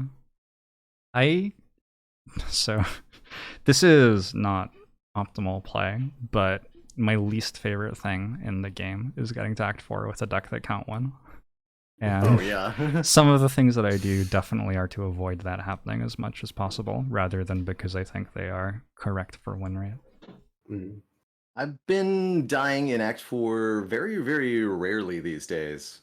Of my 65 runs since 2.2, only 2 have perished to the heart, with 45 bad. wins. So I'm beating Act 4 95% of the time that I get there, which is that's kind of crazy, actually. Yeah.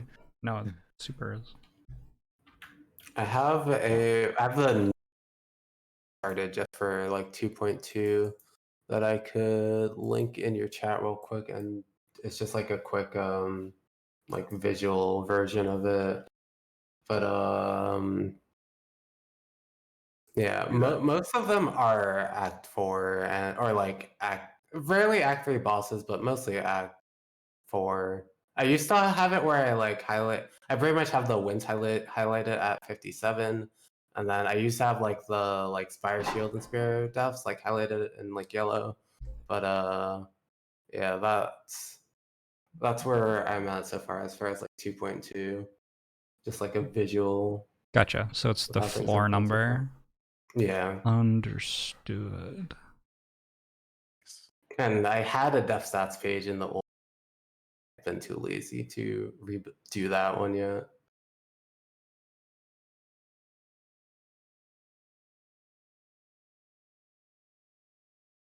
That's what I feel like Ironclad wins should look like. You have to take more blade dances, though. I'm thinking about becoming a silent coach, like an exclusive silent coach.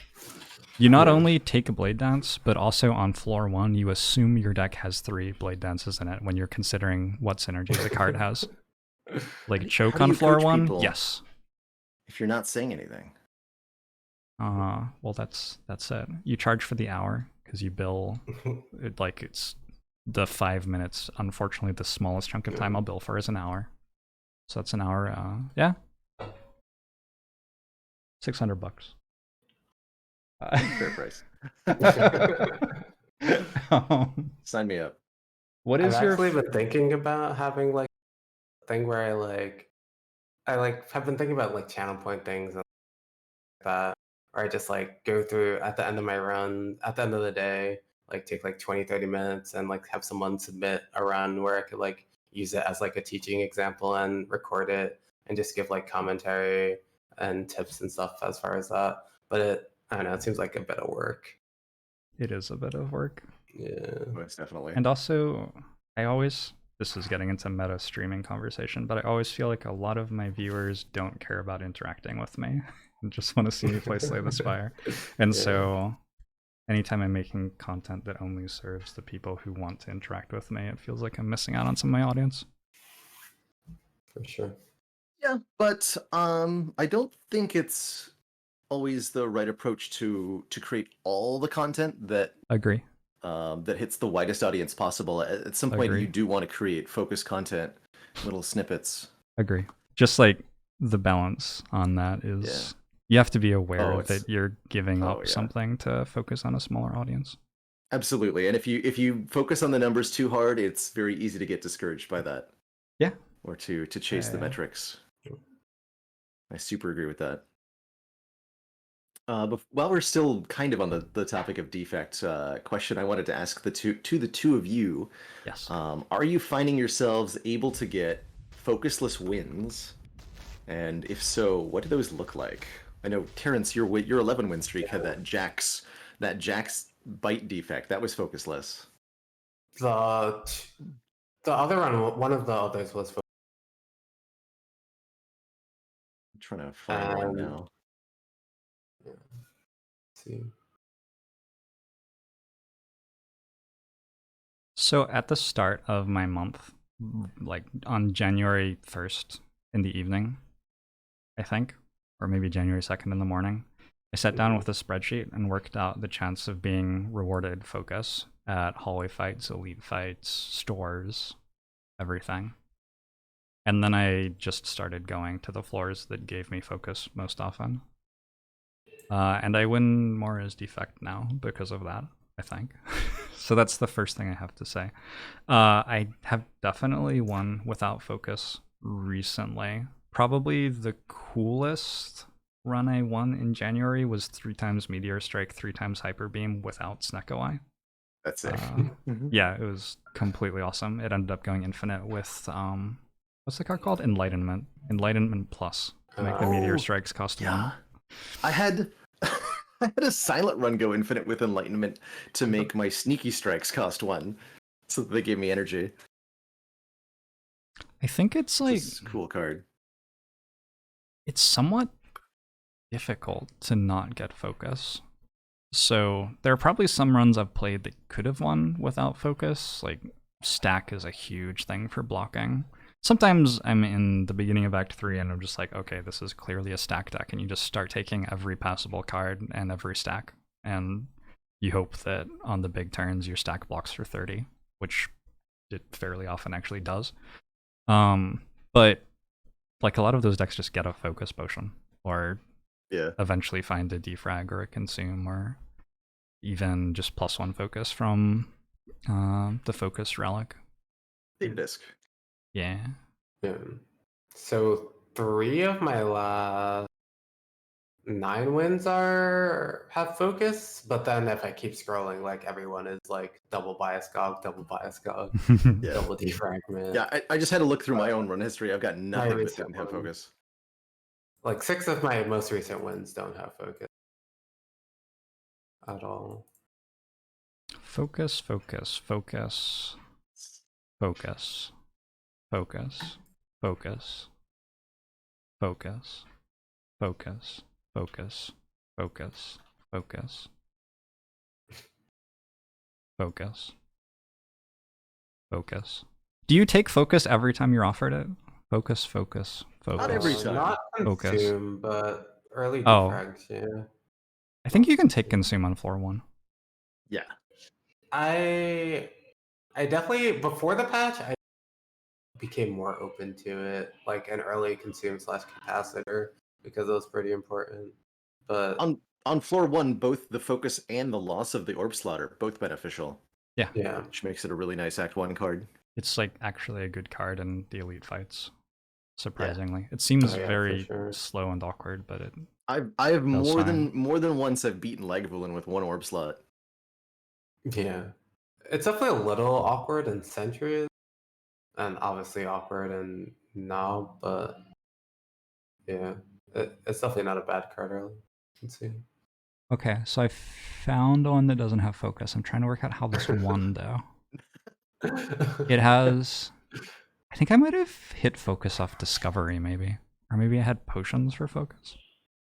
It is a 46 card deck with 3 stacks, 4 turbos. Apparently it has 2 streamlines. I don't know, I'm very confused by this. I'll screenshot it for you. It has an incense burner. That's probably the answer. That's the last time. That is January the 14th.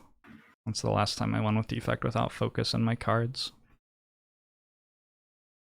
I do have a data disc. That is a lot of turbos.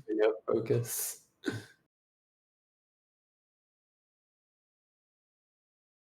It's so weird how, like, without focus, like, even if you have warp slots, an orichalcum, or like a little bit more than orichalcum at the sides when you're like trying to plan for focus. And like the difference between like an orichalcum 30 for each fight, like that's how big focus is. Big deal. If you make 10 frost orbs with 1 focus, it is 30 block per turn without considering evoking them. I mean, another part of defect though that I think is a big difference is like when you get to the heart fight, like knowing when to switch like some of your orbs to damage and things like Mhm. that. Because it's very easy to Yes. turtle as defect. It's very easy to like make it to the point where you can't block anymore in the heart It's fight if you don't like make very sure to manage your orbs. very easy to lose the heart fight by channeling 10 frost orbs and then keeping them there instead Yeah. of channeling lightning that you need for the win con. Yes, you must first go form of calm and then go form of wrath. We can learn a lot from Watcher. Yeah. Yeah. Because it's like it's so free to do against like a Tony Deca, you can't wait forever, but like assuming you have a lot more time than obviously, but it's so easy to just like turtle against Act 3 bosses and Mhm. then you get to the hard and Act 4 release, you're like, I have to like speed it up a bit. Can't just Yeah. full turtle. That's where your 2 copies of Streamline come in. Yes, apparently. Apparently, I took Streamline before Campfire in Act 1 twice and upgraded it at the Campfire both times and was very upset. That's what someone in chat told me who remembers the run. It sounds believable. I actually remember this run a little bit. In the heart fight, I somehow got like Echo Form blind off to survive the last multi-attack. I don't know. This is just someone in my YouTube comment said How defect is a many- joke. You just take turbo every time you see it and you can never lose. And so I guess I took 4 turbos and I didn't lose. There you go. No. That guy knows how to defect. Apparently. In the run I played before, like for the last run of today, probably like 50 to 75 overclocks and turbos because I was infinite on turn 2 and I have like infinite energy and draw anything else and I cycle. So I was like, all right, I'm just gonna recycle through my entire 40 card deck and then equilibrium for like 5 turns and a win. It was very, very tedious. I feel like I played like 3 cards on turn 2, but I got the guaranteed win.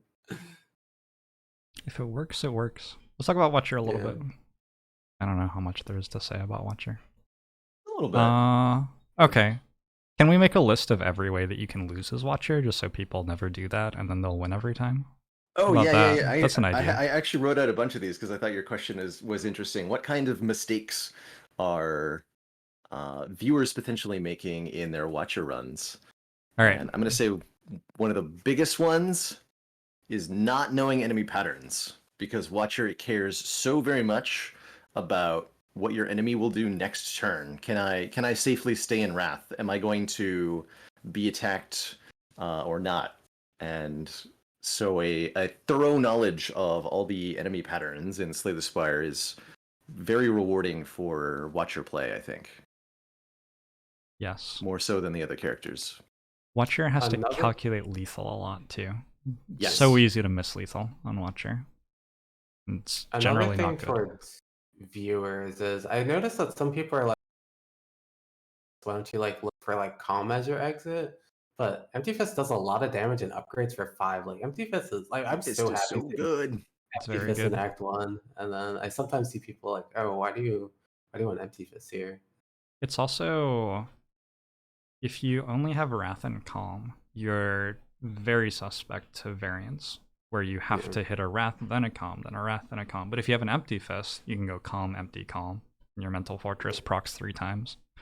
Or you can go Wrath, Empty, Wrath, Yeah. or just Wrath Empty, maybe. If you're being attacked, might be smarter. Yeah. So, it's like it's better probably to think of the empty cards as a third stance in the way that they enable stance swapping than it is to think of them as like an absence of power. Very useful for the flurry interaction too. Someone in chat points out that you're talking about next turn on Watcher, and they are confused because they've never seen Watcher There reach is no turn next 2. turn. Yeah. Well, no, this turn is the next turn you were supposed to think about last turn. So. Okay, I'm gonna quick scroll through. Well, I lost my last, and it was because I was like killing Time Eater next, and I had like Frozen Eye and everything. I vaulted. I was like, oh, I'll just kill. but I didn't recognize that my ink bottle is on 9.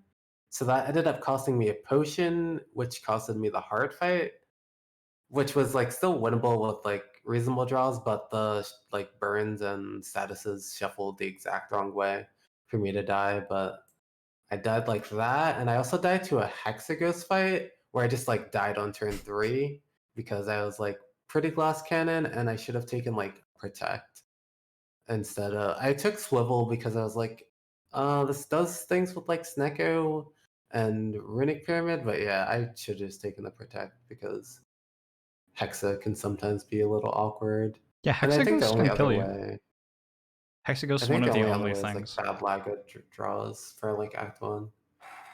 I took Conjure Blade for Hexaghost recently. Like, I'm scared of Hexaghost. I will take a card that I do Yeah. not think is good anywhere else that I think will help me with the Hexaghost fight pretty happily. I think Hexaghost has killed me more than the Heart has recently. The burns are rough for Watcher. Watcher uses every card in her hand a lot. Yep. And this is why the sentries are, I think, the deadliest of the Act 1 elites for the Watcher, is because she cares so much about having her draws messed with. Yeah, just scrolling through my Watcher loss. Hexaghost, and then like the one to the heart. I think Hexaghost's like very killable if you deliberately build a deck that kills Hexaghost, though. You just have to like have the smites with Wrath and maybe have the right potion, but Sands of Time or whatever it's called is a very good card in that fight and not necessarily a very good card anywhere else. Stuff like that. I die a decent amount on Watcher to my turn 1, 2, and 3 being atrocious if I don't get the cards that make those turns good. That happens sometimes. I think that's why the second Wrath card is very, very, and I've like prioritized it as highly as I have recently. Like, it's very easy to die to Lagavulin, and sometimes even Knob if your Wrath is on like on the turn 3 or later, or just a bad shuffle into Lagavulin. God, against Gremlin Knob, it is so exciting to find out if you draw Eruption turn 1 or take 30. Like, those are your two options. Yeah. It's like, you kill without taking damage, you take 16 on 2 and kill, or you are like, am I dead here? Like, yeah. Those are your 3 options. I think the out is like, you have to tank a 30 or 40 damage hit on turn 3. And not desirable. That feels like it might, not desirable, but better than dying outright. Not desirable. I've definitely lost Watcher runs to Time Eater in particular. Time Eater is a jerk.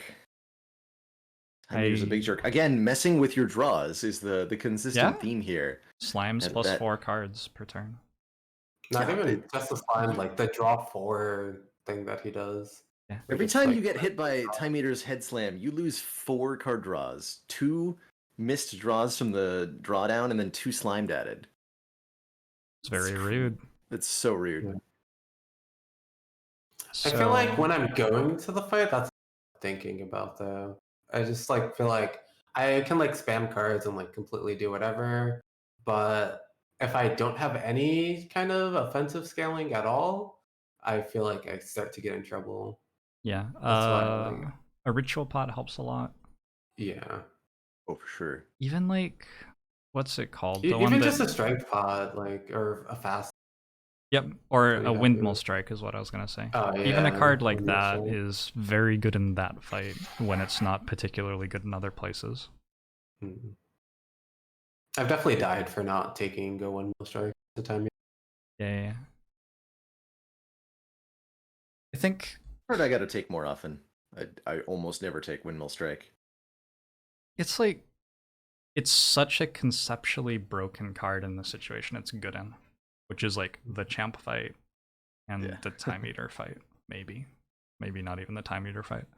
But I think that Watcher is largely about like the core of the card pool is insanely strong, and then there are all these other cards which are actually also incredibly strong in the right situation, but because they're situational, it's hard to like notice that they're good in some situations. Like you don't look at Windmill Strike and think, "Whoa, that's a great card. I want to take it," because you've been offered like Volt, Lesson Learned, and Tantrum in the last 5 floors. So Windmill Strike doesn't seem that good. But if you are aware that like Champ's coming up and Volt isn't actually enough to kill Champ, I need a Windmill Strike. All of a sudden, you turn a loss into a win sometimes.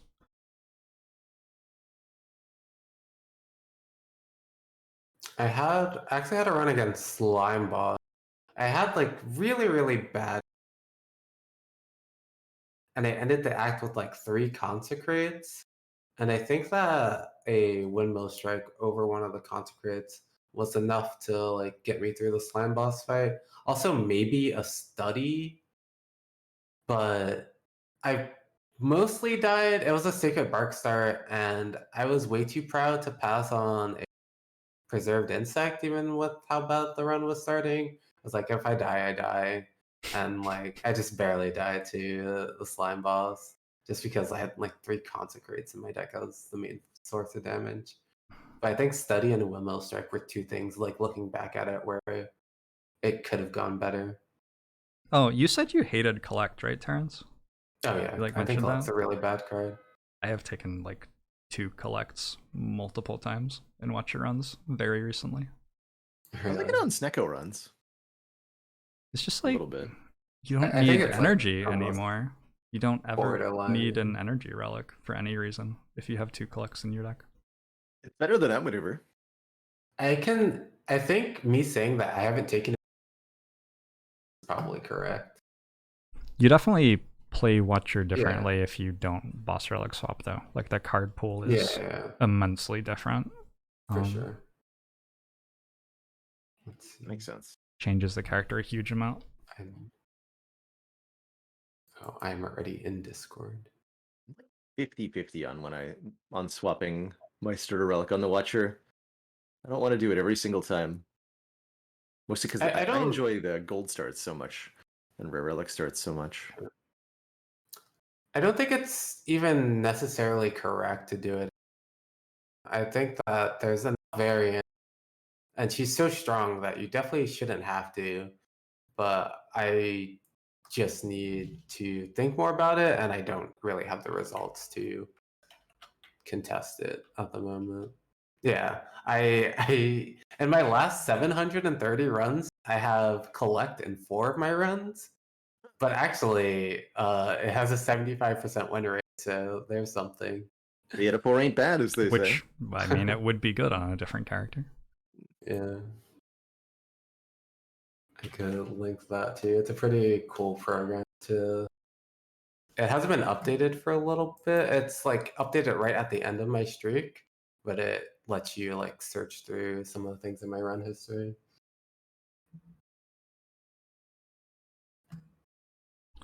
All right. Do any of you have any questions? Because I'm sort of ready for dinner. I'm getting pretty ready to wind it down too. On the East Coast, yeah. We covered most things. Chat, do you have any questions real quick while you have us all? Ooh. What will chat do with their exclusive questioning privilege? It's interesting, like, I'm incredibly confident that we could talk about Slay the Spire for 1,000 hours without running out of things to say. So, absolutely. It seems like we talked in depth about some things, but realistically, we could talk for 3 hours about an Act 1 whale bonus, like a specific one. So, would love to do that. So how about that 6 max HP? Multiple instances doing like 20-minute plus like pathing / whale bonuses. For sure. Can you get links to people? Yes, I'll put links to people in chat. I think this wants to know my win rate. This is baiting me out. So I'll brag about that for a moment. Since 2.2 came out, I have won 45 out of 65 Ascension 20 heart runs, which good. is 69%. Nice. Nice. This is very, very good. Also, while we're doing some plugs, I started doing some YouTube stuff recently. Uh, I have it as Terrence M TCG right now because Terrence M is taken on like Twitter, and there's like still a Hearthstone in my name that I played Hearthstone in a year.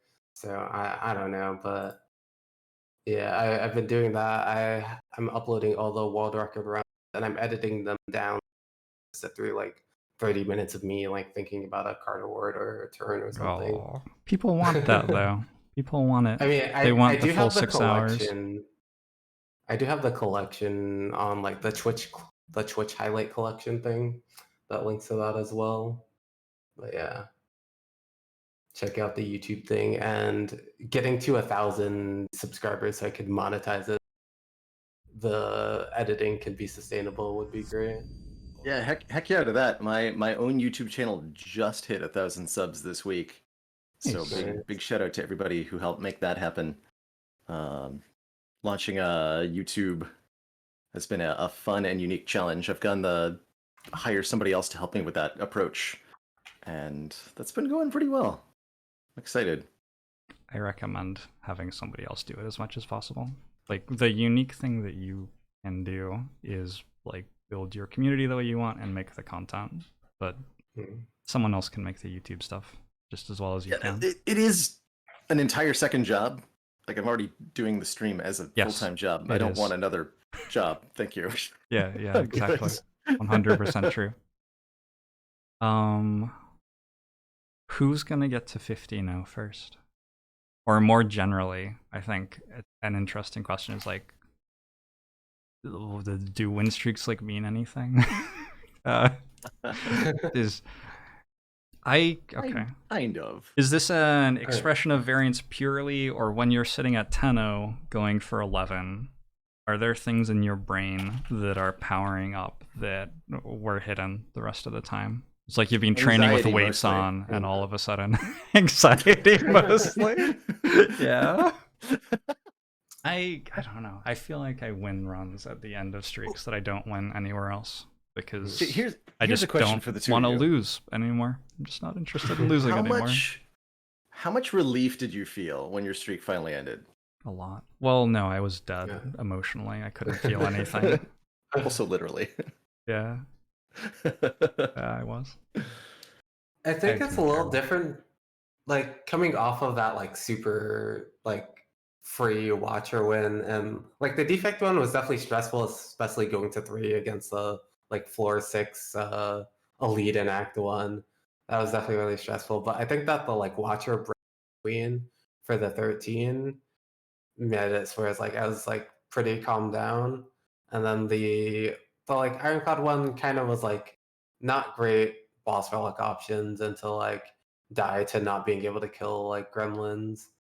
But I also had like one of the like byproducts of that is you have a bunch of going on. So it's like, oh, at least I have like all these other character streaks to like continue to play through as well. Mm-hmm. Yeah, my 11-0 intersected with a 12-0 watcher and a 9-0 defect. Like, just win all of the runs. As your win rate gets higher and higher, it's easier to build longer, and like there's a kind of a momentum to it. Yeah, you just stop losing. I have a 23-0 in FTL, and my FTL win rate was like about 70%, probably, which is where we're getting in Slay the Spire. Yeah. So win streaks can start to get really high once you get significantly above 50% win rates. I've always been super interested in FTL, but I've never learned the game. It's something that I can like watch and like be interested in, but I haven't played because I like want to know games at a pretty high level that I don't have the time to like put effort into for all the games. Well, my friend set a world record in FTL, and I wanted to do a review series on it, and so I started like reviewing his runs, and I realized I didn't understand it. So I had to learn it to make the review series, right? And in order to get to the point where I understood like half of what he was doing, I got to a point where I was arguably the second best player in the world. And I still didn't understand the rest of the stuff he was doing. The game is incredibly, incredibly deep. incredibly deep. How would you say that your mentality going into it is different? Because for me, I think that a big catalyst to it was life coach was finishing his runs with the silent, and his win rate was very close to what mine was at the watcher over the last 50. I have like 100 and 150 sample sizes, whereas like 75% plus on watcher. But for some reason, I've kind of just been like whatever, and like you just like mentally count it as a win, and you don't really try, and then you do like one stupid thing, and then you like die sometimes in completely very avoidable ways. And I was like, I really need to step it up because like compare Watcher's card pool to Silence card pool, and it's like not even really close. Right, Watcher doesn't have anything as good as Blade Dance. Wraith form also. But yeah. Watcher would kill for a wraith form. Yes. She would never need there isn't a fight in the Wrath. game that she wouldn't have finished killing the enemy before she stopped being intangible, right? Not a one. Yeah. Not a one. I don't know. I feel like win streaks are a cool reason to try to prove that you're very good at Slay the Spire. Like the way that you prove that you're very good at Slay the Spire inside the game, beyond like talking about it with other people and showing that you have a lot of interesting things to say, is you like try very, very hard to win and you maximize lots of tiny things that you maybe don't enjoy maximizing that much. Like that's not actually how the game's particularly fun.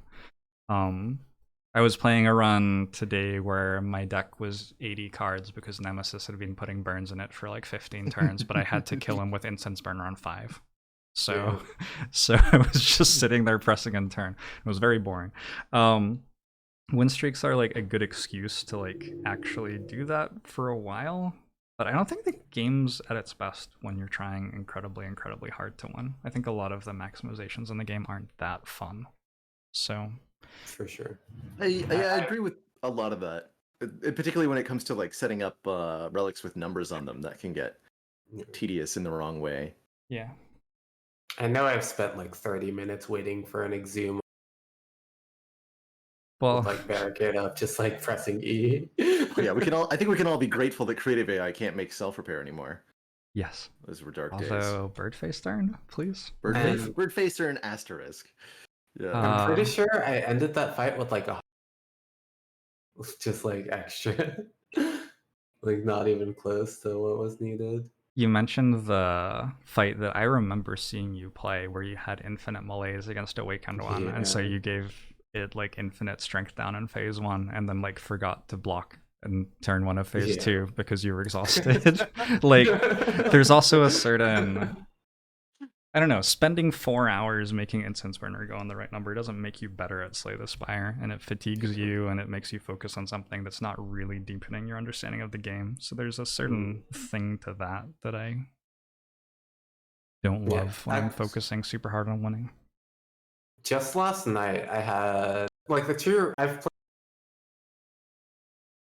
Well, you cut out really bad there, Terrence. We lost that. Sorry. I've played 5 of my defect games sample size so far, and the 2 ones are both all for 1 infinite. And the first one was I wasn't sure if I could equilibrium through it, and I had a shuriken, and I was trying to figure out how much strength I was gonna take, where it's like you play like 9 cards and get a strength, but it was definitely like iffy to the point where you do want to like get through the like phases and like the damage cap in 1 attack, whereas like it could definitely be infinite. It definitely could be iffy with a beat of death, whereas like do I just like go into the dev console and give myself 200 strength, like instead of playing like instead of getting carpal tunnel, do I just dev console myself 200 strength and just like I've demonstrated my loop. Can you please concede now? Yeah. I can't remember if it was a daily or a ladder run or something I was doing. I had this silent infinite deck going through Act 3. headed towards Awaken 1. It's like 6 cards. I've got some infinite combo that I'm doing. The Falling event appears, and I have to lose my only damage card, which leaves me with...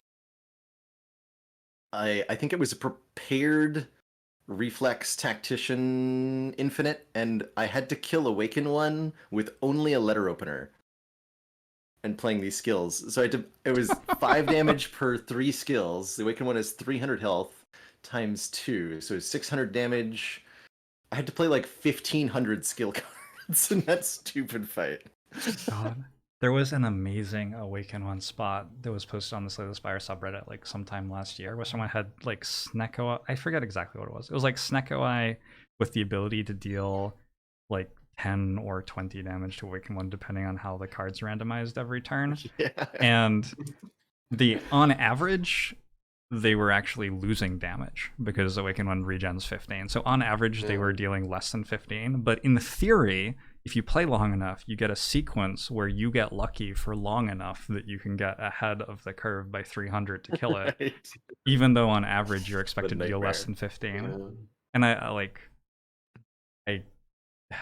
I asked somebody else to look up the math on how long it would take, and it was very, very long. Very, very long. Anyway, thank you for joining me. I want to wind this down. Yeah, this is a lot of fun.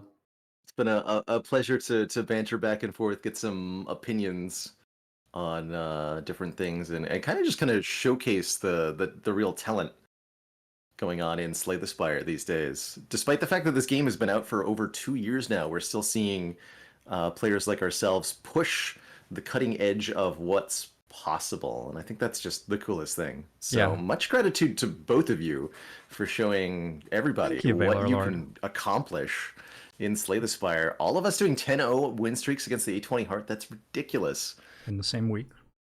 Completely insane. In the same week. How long do you guys think it'll last? I'm 8-0 right now. I think your record is going to stand for at least a couple months. Nah, you have 3 days.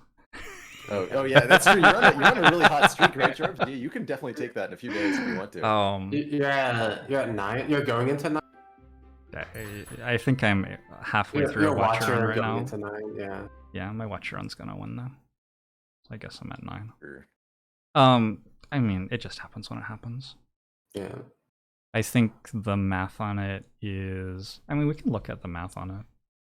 If we say that 70% win rate is pretty achievable, binomial variance calculator... Oh, I've made their cameras go away. Whoops. You turned Terrence into a mountain. Yeah, sorry about that. So we have 14 events with 0.7 success probability. Number of successes, 14.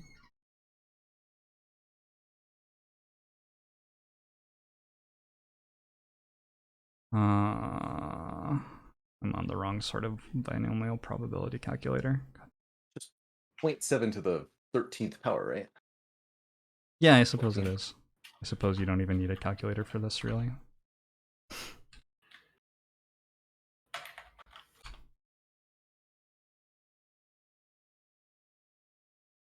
I get 0.009.